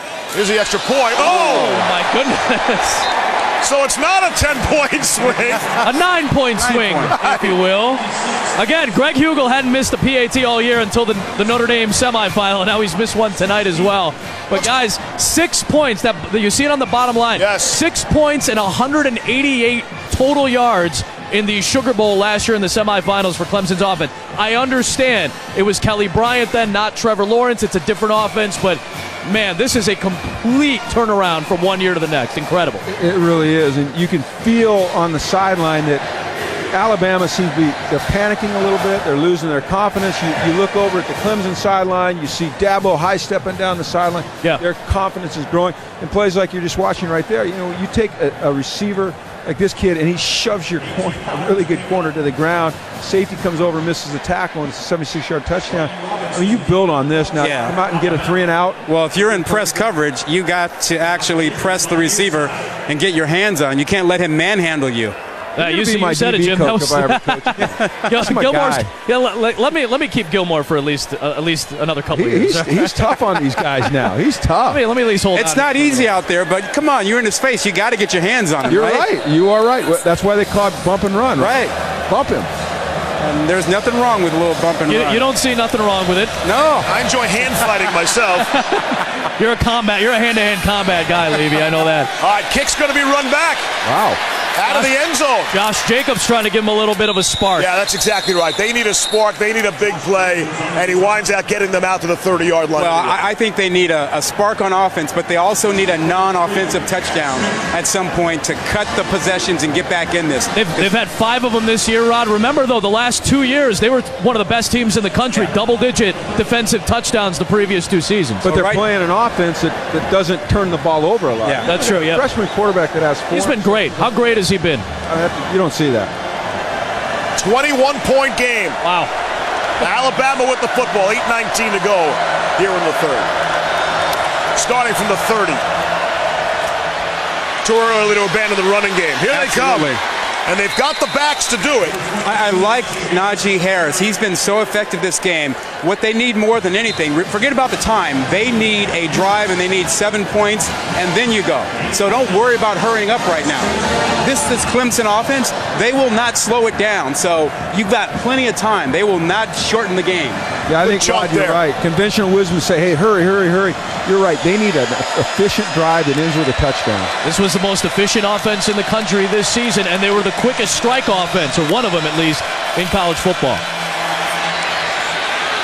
A little over-the-top shot. And perfectly thrown football there, guys. Devontae Smith right on cue. Tagovailoa just led him perfectly and dropped it in. Yeah, he's got skills. This is a perfectly thrown ball. He had a lot of protection. And watch, he comes back to the middle and drops it in front of the safety. It's a beautiful throw. Well, it's clean pocket, right, Rod? You talked about it. When you give these guys, both Lawrence and Tagovailoa, time, they're going to dissect you a little bit down the field. Yeah. Well, and the key there was it was a quick throw. They got it out. Yeah. Get it out of his hand right now. Don't make him sit back there and think about it. Right back to the run. And that's going to go for a loss. I love their safeties, Rod, in the run game. I know they've been weak at times this year. Tanner Muse got beat in the first quarter on that deep ball, but in run play, in run defense, I think these safeties are fantastic. You know where we're standing? Are you on the 10-yard line, Steve? 10-yard line. we have props. Stop taking props, man. Stop taking people's props. I'm going to talk to the field judge right here in 2 seconds. I turned around. I was like, don't ever do that again. Tagovailoa on the move. Looking back. Back shoulder. Man. Oh, on the move. Devontae Smith and Josh Jacobs feel like they're going to have to be big factors. Jacobs was right there out of the backfield. I mean, you can't cover this any better, and you can't throw it any better on the back shoulder. That's a well-covered route. Yeah. What a throw and catch. That's a linebacker. That's Trey Lamar, who did a nice job against the running back in coverage, guys. That's a throw on the move. That's great. Now you got a nice slot over here. This is a formation I like better for them. They can attack the safeties when they've got a slot guy, wide field. All of a sudden, Jacobs has become the man. That pass is completed down to the 15-yard line. Waddle on that catch, guys. We haven't heard a lot from Jalen. Yep. We haven't heard a lot from Jalen Waddle in this game. No, he picked up that punt and got a few yards, but other than that, really hadn't done a lot. Desmond said earlier on SportsCenter he thought he would be the X factor in the game for Alabama. Slot guy. Well, here when they have trips now, you've got a good formation for attacking it over the middle here. 3 receivers our side. 2 are going to throw just too high. Too high. Yeah, that was the one. They had the right formation. They got the right coverage. They had the guy open, and he was too high with the throw. Have they hit Ruggs yet tonight? They targeted him there. I'm not sure he has a catch. I don't think he has a catch tonight. I think he has one in the first half. Okay. Just too strong there. On that throw over the middle, you're seeing the middle pressure affect him. He's got big guys in his face. He's got to get over the top, and he's not a tall territory quarterback, and so he's throwing it high. So we got a timeout. Timeout, Clemson, guys. Okay, that doesn't bother me.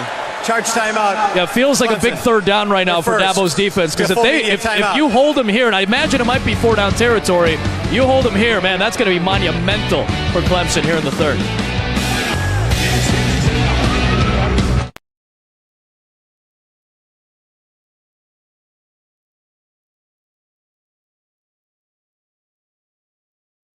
Lights are on and everybody's home.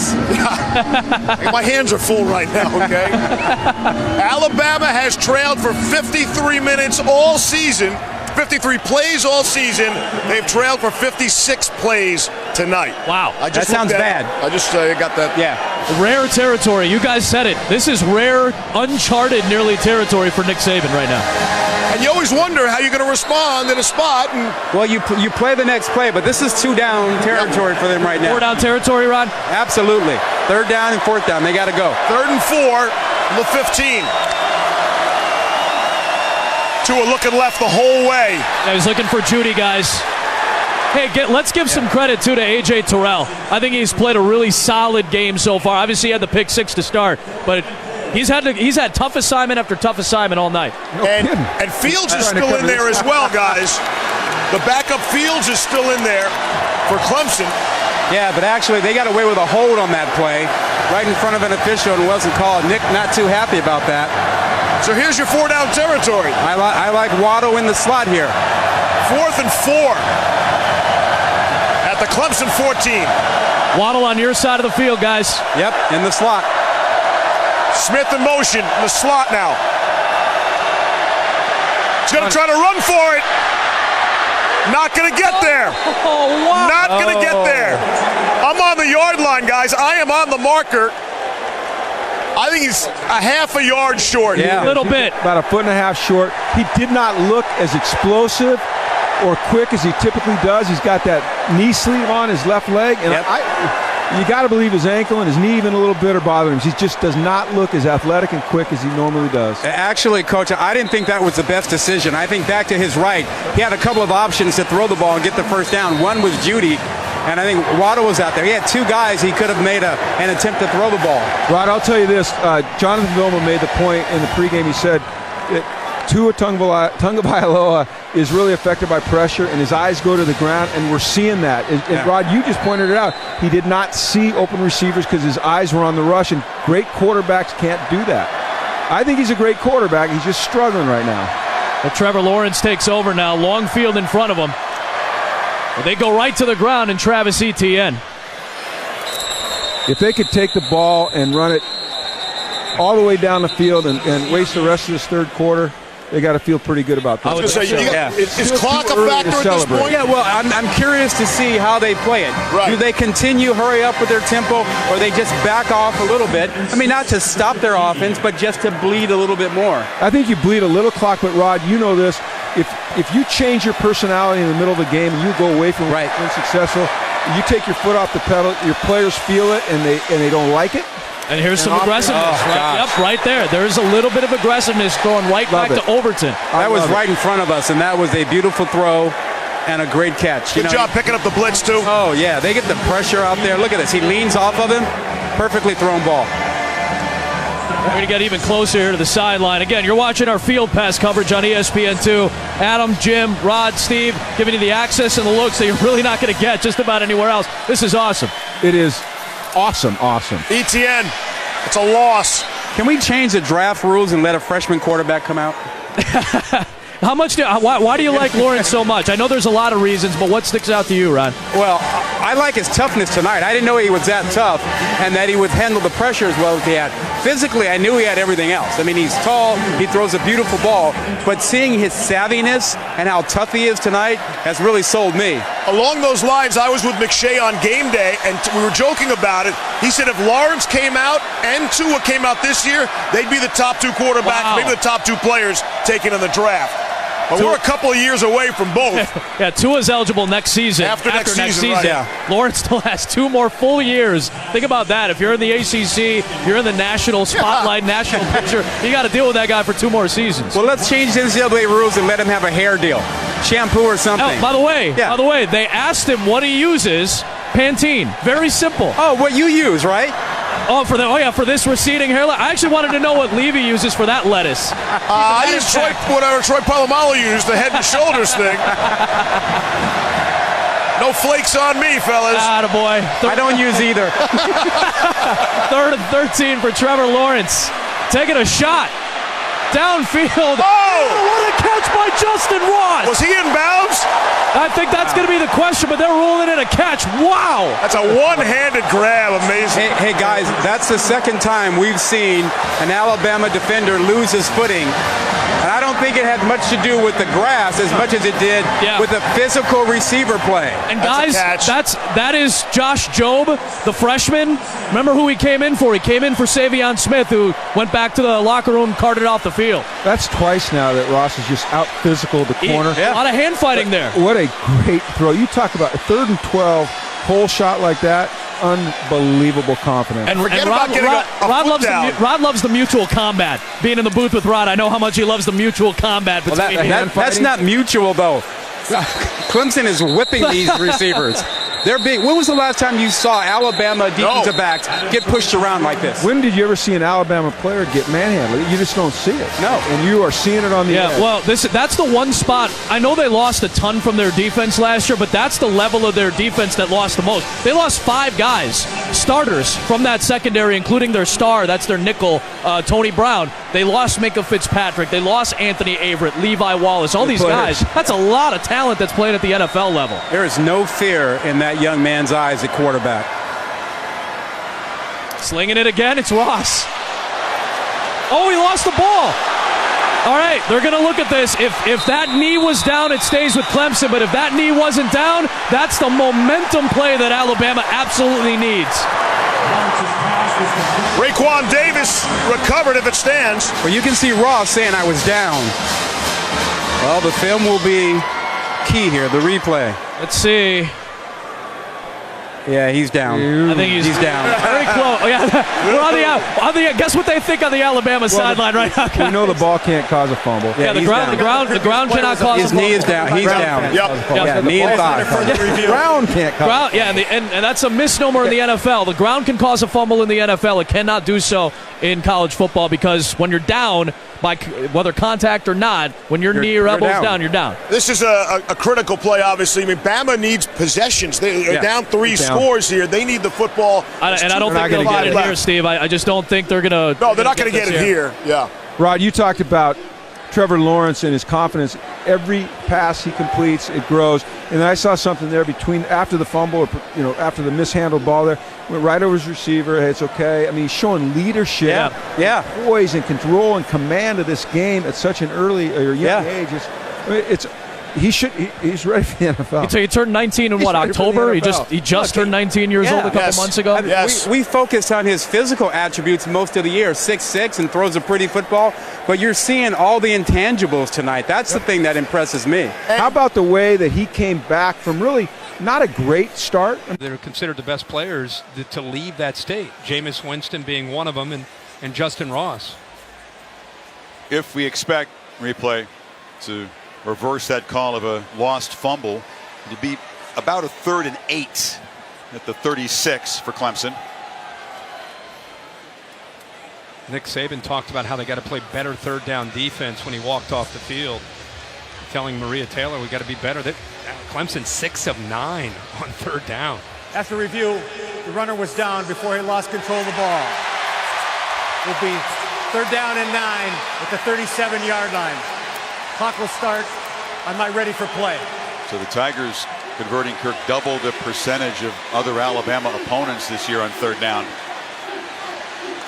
You go more than 21 down. I know you got Tua, you got all those weapons. Can they get after Trevor Lawrence? Can they affect him?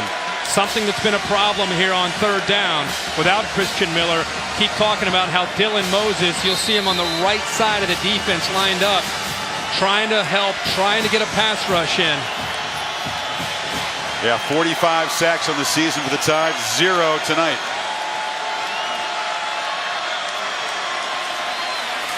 They bring 5. Lawrence picks up the blitz, delivers, and is that another circus catch by Ross? Wow! Humongous play by the freshman. Well, a great throw and an unbelievable right-handed catch. Are you kidding me? A palm, and then he gets the right foot down. That's as good of a catch as you're going to see. By the way, Trevor Lawrence makes that play on 3rd down, throws it, and just hopes it's going to be good enough for Ross to have a chance. He got leveled as soon as he threw that ball. That's big time. Saban jogs down and makes a case to the officials, and Bama will spend a timeout on defense. Last thing you want to do, 21 down, is burn a timeout on defense, but he's got to get his guys regrouped. No question about it. I want to go back to a great catch, but I love to see a young quarterback. Look at his eyes. He knows where he's going to go. Watch how he keeps his eyes downfield. Here comes Bugs. Boom. Moses coming in. As soon as he threw that ball, he felt 300 pounds closing in on him. Didn't affect him at all. Kept his eyes, takes the hit, and gives Ross a chance to make that play downfield. Justin Ross at 6'4", long arm. What's his catch rate? He's about 12 feet? Yeah. I mean, that was beautiful. Up in the air, right hand, right foot. And a kid who's 19 years old, was in high school a year ago, is taking Alabama's defense to school and smiling about it on the sidelines. Look, there's work to be done. It takes a lot to finish off the Tide, but Bama's 2 possessions in the third quarter have produced some yards, but no points. 2 stops on downs. And Clemson, if they get this to 28, I know 2 is good, but it's deep trouble. After review, the ruling on the field is confirmed. Was a catch, first down Clemson. There was no doubt about that. Ross said, I had that all the way. You leave the state, Kirk, and you get to hear from the folks back home. Justin says there's people in his family rooting for Alabama tonight. Not immediate family, but extended family. How about 6 receptions on the 153 yards and a touchdown for the freshman? You got bragging rights when you go home off a performance like this if the Tigers can finish the job. Black running again.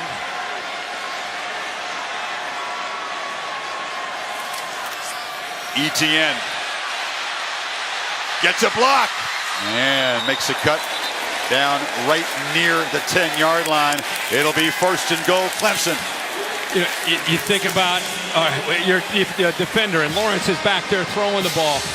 He's 342 yards, throwing, and just when you start to get caught up in trying to get a pass rush, here comes Travis Etienne around the corner to keep you honest for some quick yards and a first down. Haven't done much with the running game. It's just been a change of pace. Feaster in on first and goal. And they feed Feaster. He knocked down at the 5. Etienne twisting his ankle at the end of that last run. Walks slowly to the sidelines. Yeah, left ankle as he planted it. And looked painful. Travis has run for 2, caught a touchdown pass tonight. Broke a conference record with that touchdown total. It's Feaster to the right of Lawrence. And quarterback faked the pop pass, kept it, and got smacked by Moses. A lot going on there. The jet sweep, faking that, faking the pitch, and then keeping it. And Alabama staying home. Quentin Williams staying home, leading the way there. Not giving up here, still trying to fight here as the closing seconds to this third quarter. They've used almost 5 minutes of clock and moved it 84 yards in 11 plays. An effective drive even if they can't find the end zone. Third and goal.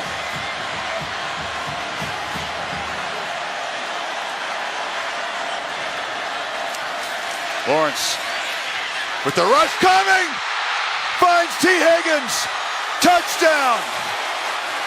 There is a flag down, late hit after the touchdown. This should stand. That kid cannot be 19 years old. Come on. I mean, he looks like a 10-year NFL veteran. I mean, he looks like he's been there his whole life. Back there taking hits, making throws. And how about these receivers? I mean, Ross has made some at that time. It's T. Higgins going up and making a play. How about the circus catches this crew has made? If you go back to the Cotton Bowl against Notre Dame, great catch by Higgins in the end zone.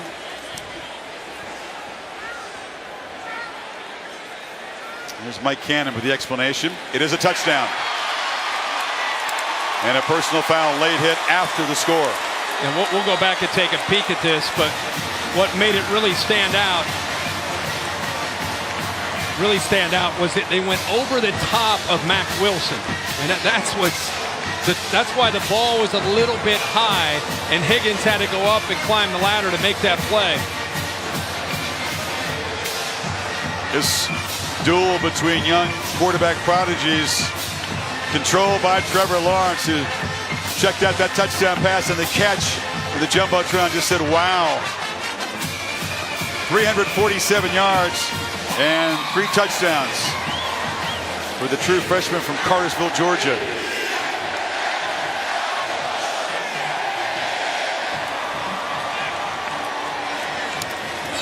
No throttling back in the third quarter. They've added 13 points to the lead. The route's going to come from your right, and he's going to work towards the back, but I want you to watch Mac Wilson in the middle. They're playing straight up man. Mac Wilson's freelancing. Trevor Lawrence has to make this throw over top of Mac Wilson because of Anthony Jennings coming in. He waited as long as he could until he makes that throw. Higgins on the outside works across from the freshman Job and extends himself at 6'4" to go up and make that play, and that's where the personal foul came in from Job after the catch. Look at this throw over top of Mac Wilson, right into the fingertips of T. Higgins. Another look from the AT&T pylon cam. Just make plays, have fun. Dabo Swinney's message was pretty simple, and make history, as the Lawrence family loves it. Oh, it's awesome. And Nick Saban's defense is being eviscerated. Keep in mind, I mean, again, we keep saying that Trevor Lawrence is a true freshman. He's playing 2 more years of college football. Can you imagine what he'll look like in 2 years? Mentally and physically. I can't imagine what the other folks in the ACC and around this sport are thinking with the idea of him. And by the way, most of those receivers back too. You got freshmen and sophomores, top 2 quarterbacks, top 2 running backs, 3 of the top 4 wide receivers. They'll lose, of course, Renfro and Trevion Thompson. Yeah, they're not going anywhere. There's people that were frustrated about Alabama and Clemson. You know, these teams aren't going anywhere. Clemson's right there right now with Alabama over these last 4 years. There's a full fourth quarter to come, but a 4-touchdown deficit. Touchback after the penalty moved the kickoff up near midfield. Our first UFC Fight Night card on ESPN Plus coming up Saturday, January 19th. Main event bout 10 o'clock Eastern, 7 Pacific. Bantamweight champ TJ Dillashaw moving down in weights. Henry Cejudo is the opponent. Start your free trial today by downloading the ESPN app. There's 21 seconds and then a quarter to go. What can Tua do to begin to chip away? Apologize for any technical difficulties here in our field pass, but the Levy fan club was very vocal about bringing us all back on Twitter, so that's why we're back with you. Tua Tagovailoa going back to work with a deep shot, incomplete. Guys, we just saw a fantastic engineered drive by Trevor Lawrence and Clemson. And Rod and Jim, you guys were talking about the tempo and the pace. Yep. You have to balance it. Jim, let's start with you. You thought that they balanced it really well. I thought they did a great job. I think if you take your foot all the way off the pedal there, you do a disservice to your team. And I thought that they just managed it perfectly. Great tempo. You know, they were going fast enough to keep Alabama off their, on their heels, but they weren't going so fast that they wasted clock. They went 12 plays, 89 yards, ate up over 5 minutes. Huge. Well, it's all going right now for Clemson. They just batted a ball down at the line of scrimmage, but Rod, and following along those lines, that's the best of both worlds for Clemson, right? You take the air out of the ball, in essence, and score. Yeah, that's demoralizing for the players for Alabama. You know, and for Clemson fans, and actually for the country, this really justifies the move with Trevor Lawrence after Game 4. You could not do this any other way. You couldn't score points and make this Alabama defense look this silly with Kelly Bryant at quarterback.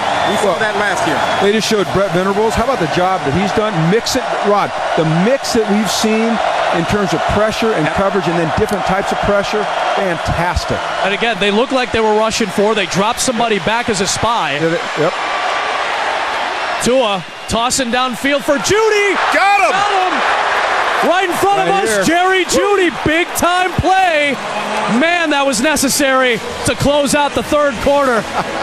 Look at Jim. Jimmy's having a ball right now. Jimmy's loving this. He might be having some weird flashbacks to his coaching days, but man, what a big play for Jerry Judy. I wanted to run out there and help him out. Come on, that's a hell of a catch. Look where we are right now. This is one of the coolest spots. Our field pass on ESPN2. We're back with you.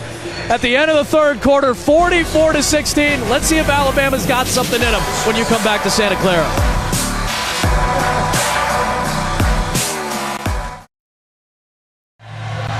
So the largest deficit that Nick Saban has ever faced as the head coach of Alabama going back to 2007. This is it. You're looking at it right now. Huge play to Jerry Jeudy a moment ago. Alabama hasn't scored since the opening minute of the second quarter of this game. Let's see what they got in store for us, if anything. Levy, Rod, why don't you guys take it? Trailing by 28 now. Hash mark closest to us. Two across the middle. Too high. Too tall for Devontae Smith. Couldn't haul it in. Fields on the coverage again, Rod. He is playing the game of a lifetime. Single coverage. He's been all over it, and he's using his hands very well. How about that, too? Senior from Charlotte, North Carolina. His dad was a stud at Washington State. Played in the NFL.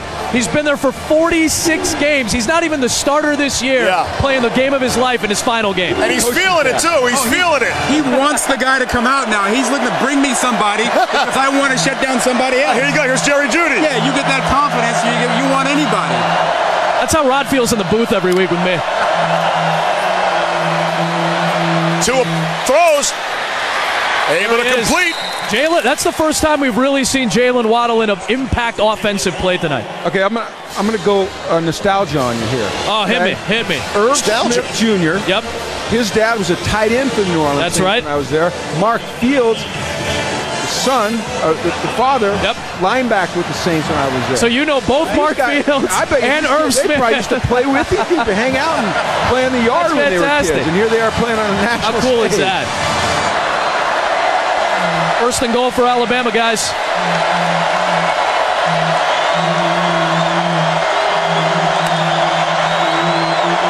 Sends Waddle in motion.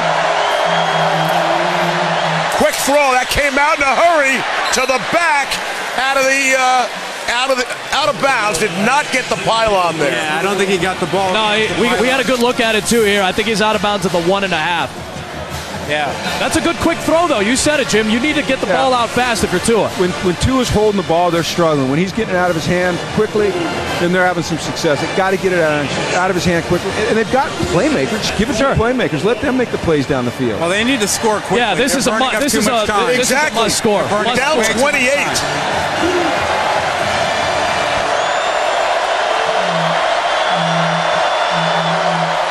On the ground. Harris. Wow. I thought he had gotten there, and he never did. Looked like the hole was there. Christian Wilkins, man. Christian Wilkins. I love this front. Chad Smith, Christian Wilkins, everybody getting dirty for that Clemson defense. Yeah, they had a free hitter in there. It was unblocked, and he came up and got Harris. But they are burning too much clock with this drive. Way too much clock. If you're down 2 touchdowns, fine. Not 4. Gotta have it if you're Alabama. Gotta have it. 3rd and 1. Right back. He's tripped up. Wilkins tripped him up. Christian Wilkins tripped him up in the backfield for the loss. Just look at the confidence and the way the Clemson players are moving around. They're not giving a yard, and they feel like they own that Alabama offensive line down there. The penetration, Wilkins' penetration was unbelievable. He ran the guard right back, but hey, 2 off-tackle plays in a row. Clock's still running. More time. You don't have the confidence to run it now. You got to throw if you're Tua, right? Quick throw. Yeah, you got to keep him on the edge. He can throw it out of bounds. He can run. He can save clock. 4th down here. You got to make it. You got to make it now. He's going to try to run it. Trying to get the corner. Won't get there. And Dabo's the first man out to greet him. Farrell got there, and Dabo was the first man to come out and greet him and congratulate him. I don't know, Coach Moore. I don't get that at all. I don't either, Rod. I mean, everybody in the house knew they were going to go to the edge. You have to go to the edge in that situation. Well, and they put a fence up. Clemson put a fence up. Yeah, and you can't run. You tried running 3 straight plays. You couldn't get it in. Your quarterback, he can throw the ball. You've got some good receivers down there. Give yourself the best chance here, but to sweep with a guy coming off of a bad ankle? There's a lot of helmets slapping on this sideline. They're going wild, the Clemson people. This is We are back, and it is, wow, it's all Clemson. Nobody could have pictured this. 44-16, Rod. And it's always a pleasure, buddy. You're sending me away? It's good seeing you. It's good having dinner last night, too. Never enough. Rodney, I'm going to invade the man cave before we get out of here, all right? I know you're right down the road. You got it, pal. We'll give you a breather. Go put your feet up and go enjoy the fourth quarter. I see. Trade out the old for the young. I get it. It's comic relief. You know, like in a baseball game when it's way out of hand, I got to bring somebody in to do something here. Hey, lucky you got to be a blowout then, right? Yeah, right. Appreciate it, Rod. Good to see you, Rod. Say hi to America to Jordan Rogers. We go from Rod to Rogers. Rod to Rogers, like what you did there. So if anybody was going to blow out anybody, it was going to be Alabama to Clemson, right? Yeah, don't look at my game pick before this happened. I really did not see this coming, especially in this manner. Clemson's been the aggressor all night. Offense and defense, too. Hey, Jordan, I know we talked about it at the top with every matchup in this game is like superstar versus superstar. What was the superstar matchup that you think Clemson won that kind of helped them get to this point? Jordan Harris. Okay, gotcha. The technical. Levy, do you want to relay that? Because I'm curious what he has to say. First of all, I was curious. Clemson is still taking deep shots. That's what's unbelievable. The trust they have in Trevor Lawrence and the poise he's had all night has been unreal. That's fine. The first miss. That's his first miss. Is Dabo making a statement here? Is his foot on the throat? Are you kidding me? Nothing he loves more than looking up at that scoreboard and saying we can add to it. Man. Another throw from Lawrence. Coming our way. Oh, nice job right at the end there by Job. Knocked that ball out. I'm fine, by the way. I'm fine. You okay, buddy? I'm good. That's good. Thank you for your concern. My main concern. Yeah. We're going to send Jim Mora out, too. We're I'm not giving this thing up. He doesn't want to. Do you want to mess with Pollock? I might throw it to the ground. Pollock's like, you can get in here. Nothing more fun than this. Pollock just walked away. Come on, man. I didn't get knocked down. Reese, come on over here. You'll never have so much fun in your life.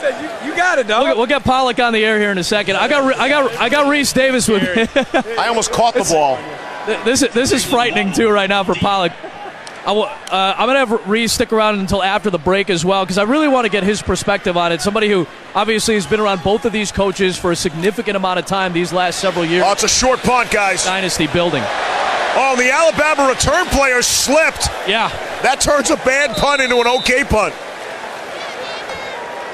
11-12 left. Step out. All Clemson right now.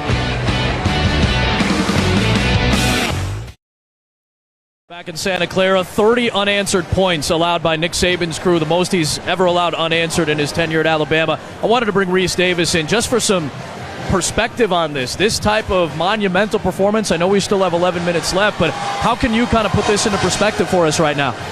It's been a remarkable performance by Clemson, and it feels like, now I'm not one of those guys that every time Alabama loses rushes out to say the dynasty's over, and it's not over, they're not going anywhere.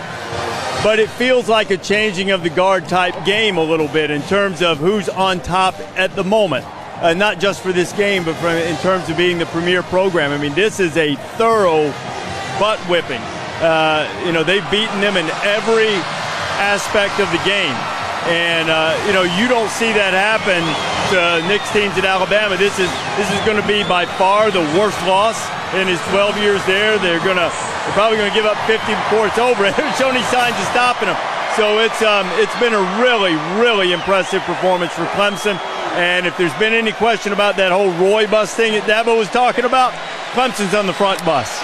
Jalen Hurts in at quarterback, guys. Yeah, good call, Steve. They're making the change. What do you think about this, Reese? Now Jalen Hurts into the game.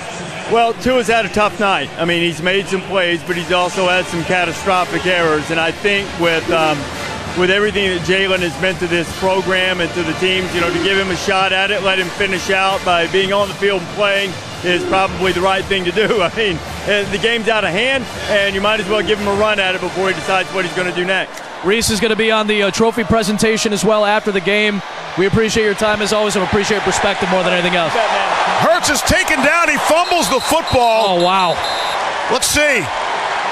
And it's big Christian Wilkins making another play, guys. Yeah. Wilkins was unbelievable down here at the goal line before. See if Hurts was down or not. No, but I think Alabama got it back. Pierce Baker there just got absolutely beat by Wilkins. Jordan, how about the change of quarterback now? Yeah. I mean, to me, I I don't like it. I don't agree with it. Your only chance in this game is to throw the football. Tua is a better passer. I know he struggled, but Jalen Hurts, this was his weakness. So, yeah, from a leadership standpoint, you get a change of pace, but Tua's the better passer. So, to me, it's almost like folding your cards. Brought in David Pollock here for a little more perspective on what he's seeing tonight, guys. Off his back foot. Jordan, do you think this is the case? Are we going to hear afterwards that Tua's ankle was worse than we all thought? Is that going to be an excuse made by Bama? Maybe, but I don't think so. Right. It didn't seem that way. Tua seemed healthy. They just got beat, man. Tua was not seeing the field early in the game very well at all. The interceptions were inexcusable. He looked off at safety, but didn't bother to look for the corner. I don't think the ankle played into it. I just don't think he played sharp. David, did you have this 44-16 in favor of Clemson? Absolutely. We talked about this last night, Levy. Let's go. Of course. We got to run that tape back, don't we? We'll make it now. And Clemson will let that punt go. Down Clemson down to the 1 yard line. They're going to get the football with 10 minutes left. Already leading 44-16. Could not have predicted this.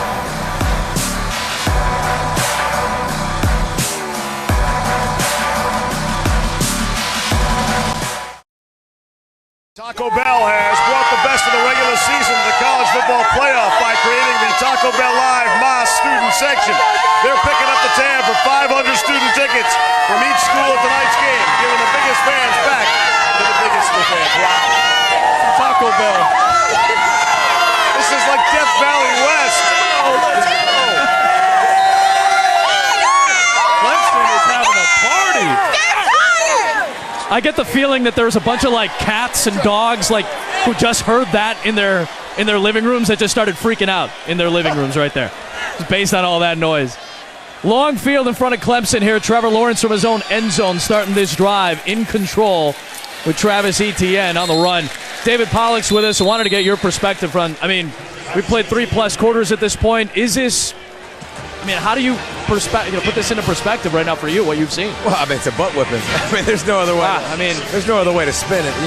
Tua played his worst game I've ever seen him play. Yeah. And especially early. You talk about that pick six. I thought that was a great play by Terrell. I thought it was more of a great play than Tua's mistake. But the second pick, turnovers, get inside the 5 yard line, get offsides, a couple fourth down misses, and it's out of control. So it could have been closer, but let's be honest, Clemson clearly the better team, making Tua work harder, and it's been a beatdown. Yeah, we asked Jordan this question too. I'd love to get your answers on this as Lawrence runs this one and takes the shot. Lawrence slides down here just beyond the 10-yard line. Yeah, I wanted to get Jordan and Dave in on this, guys. Just kind of curious, what's the matchup that you think, with all the superstars at every level, Dave, what was the matchup that you think won Clemson this game, or at least put them in a position to win this game? Well, we talked about it coming into the game, was Alabama's secondary is not what it's been in the past, and making plays. Ross, true freshman, by the way, he'll be back with Trevor Lawrence for at least 3 years, so you'll see plenty more of that show, but just playmakers making plays against Alabama. Trevor Lawrence, we didn't think the stage would rattle him. This kid's been through a lot. He's so poised, he's so calm, and I just think the way he's handled himself, it shows you. Clemson, by the way, nobody got this confused. They ain't going anywhere, and they're going to be right back here next year. Etienne's got the first down and then some. Clemson is making it look easy right now. I agree with Pollock. The outside, the skill position, the receivers were unbelievable, but the offensive line, not only in the running game, but giving Trevor Lawrence time all game. And very frankly, I think Alabama got out-coached. You heard Nick Saban say it before half that Clemson did some things that they weren't ready for. Yeah. Some copycat things that other teams that had success with, and Alabama wasn't ready. They were not ready for it. I think they got out-coached in the first half, and they weren't able to adjust. And they're attacking Quinnen Williams in the middle, which is supposed to be the strength. All we heard all week was about Williams in the middle of that Bama front. He's been a non-factor. Who would have thought that would be the attacking, the player to attack? What about the fake field goal, Rodgers? You like that one? No, I hated it. Here's why. I don't mind the call, but on that play, you got to hand it to the kicker. It takes too long for the holder to get up out of his position. Hey, Teddy Roosevelt. Hand the ball to the kicker. Hold up. When do you ever think hand the ball to the kicker is a good play call? For a touchdown. It's not a good play call. Yes, we did it at Vandy for a touchdown. Yeah, that's that kicker Vandy. addresses the ball. Anchor down, boys. Simmer down. Hand it to him, and he gashes it. If you're going to go for it, put it into his hands and I agree with that. Football on 4th and 6. You know what, guys? There's a chance here. Bama Alabama might not get the football again. I mean, they took 7 minutes. Clemson took 7 minutes off the clock at the end of the third quarter with a touchdown drive. There's 7 minutes left in the championship game here. And Clemson is in complete control. I would imagine that's on Dabo's mind right now. Let's run the ball. First down, Etienne and more. Right in front of us. Travis Etienne with the big play.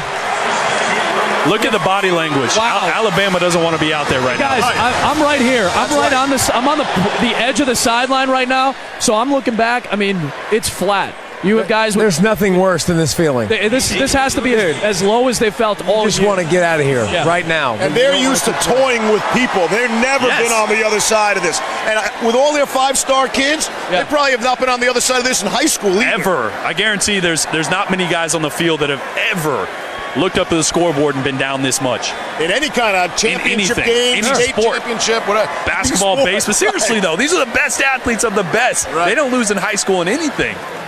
Now they're getting their butts whooped. Yep. They go to Feaster here. Reminds me of the Sean Watson story. Speaking of Clemson, he was talking about in high school he'd never trailed by more than 7 points. Yeah, that's right. Going into the NFL playoff game. Never lost in college and high school by more than that. Unbelievable. But yeah, Alabama body language, it's over. Yeah, again, we're standing over here. It's quiet, it's flat, it's brutal right now for these guys. Let's be honest. Everybody knows it is over. There is no it's kind of over. It's over. This sucks. There's and again, nothing to do about it. We're over here with the fans too. There's nobody. There's a couple people cheering. I imagine that's the result of some concoctions at some point, one or another. But I mean, they're all in their seats right now. It is incredible to see this. Hey, Pollock, what we talked a little bit about.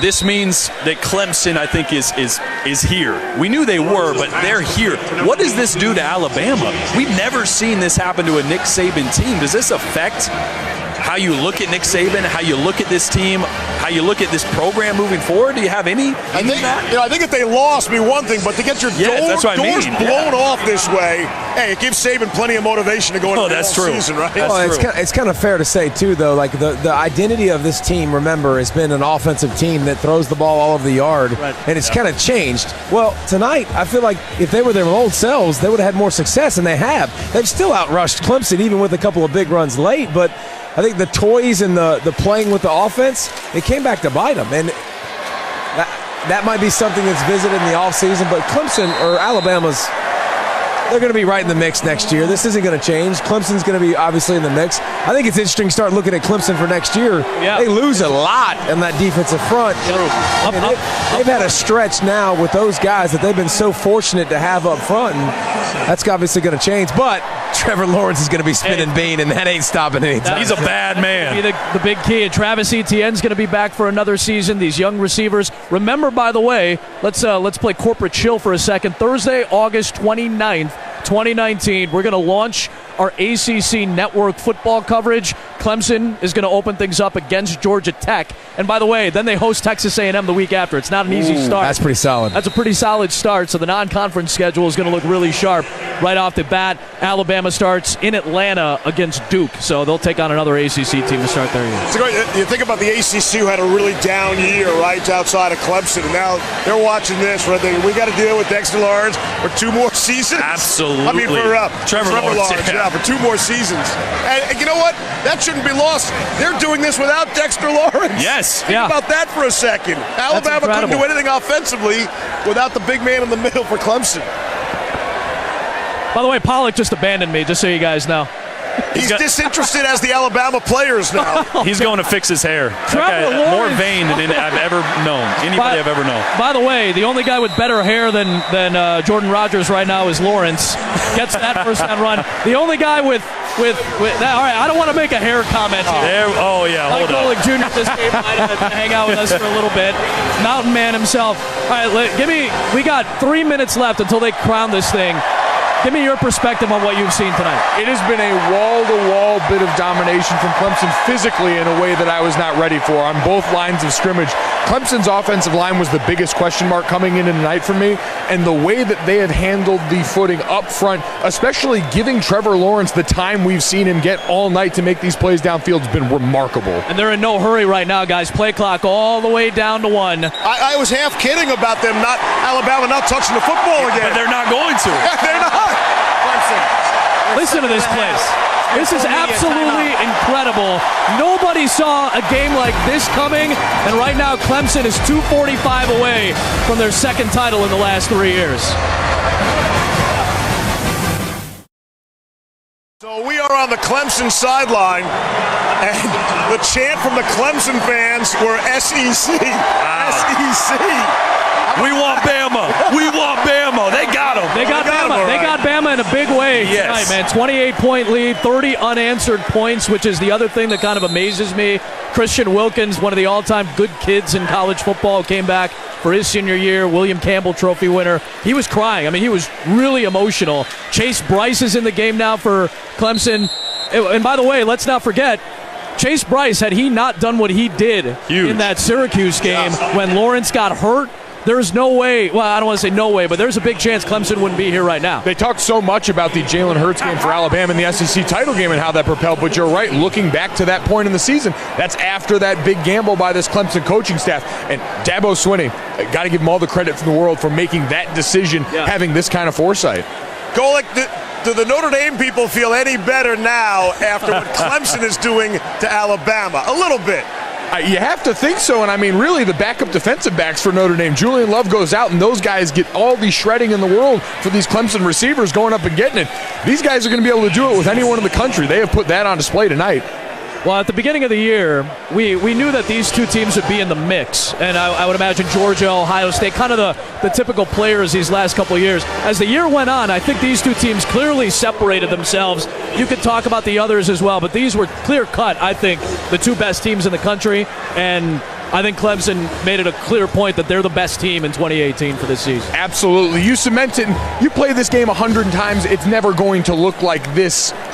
Probably even 2 or 3 other times. These two teams are very evenly matched across the board, but in a game like this, you see the way a couple of mistakes in the red zone, some inconsistent throwing down in that area by Tua, all of a sudden can snowball when the other side, as motivated and as angry, like Clemson played angry from the jump of this game in a way that Alabama just wasn't able to match. And they're still trying to hang a 50 spot right now. I mean, they're not taking a knee, they're not folding, they're still trying to score. Well, they got a couple guys, Adam Choice, he's a redshirt senior. They got Will Sweeney's in the game, Dabo's son, Chase Bryce, obviously we mentioned. I mean, they're everybody's loving it. And I know you're on the Clemson side, guys. They're milking this. They're raising the roof over here. I didn't know that was still a thing. Is that a thing? It is. We're bringing it back, I guess.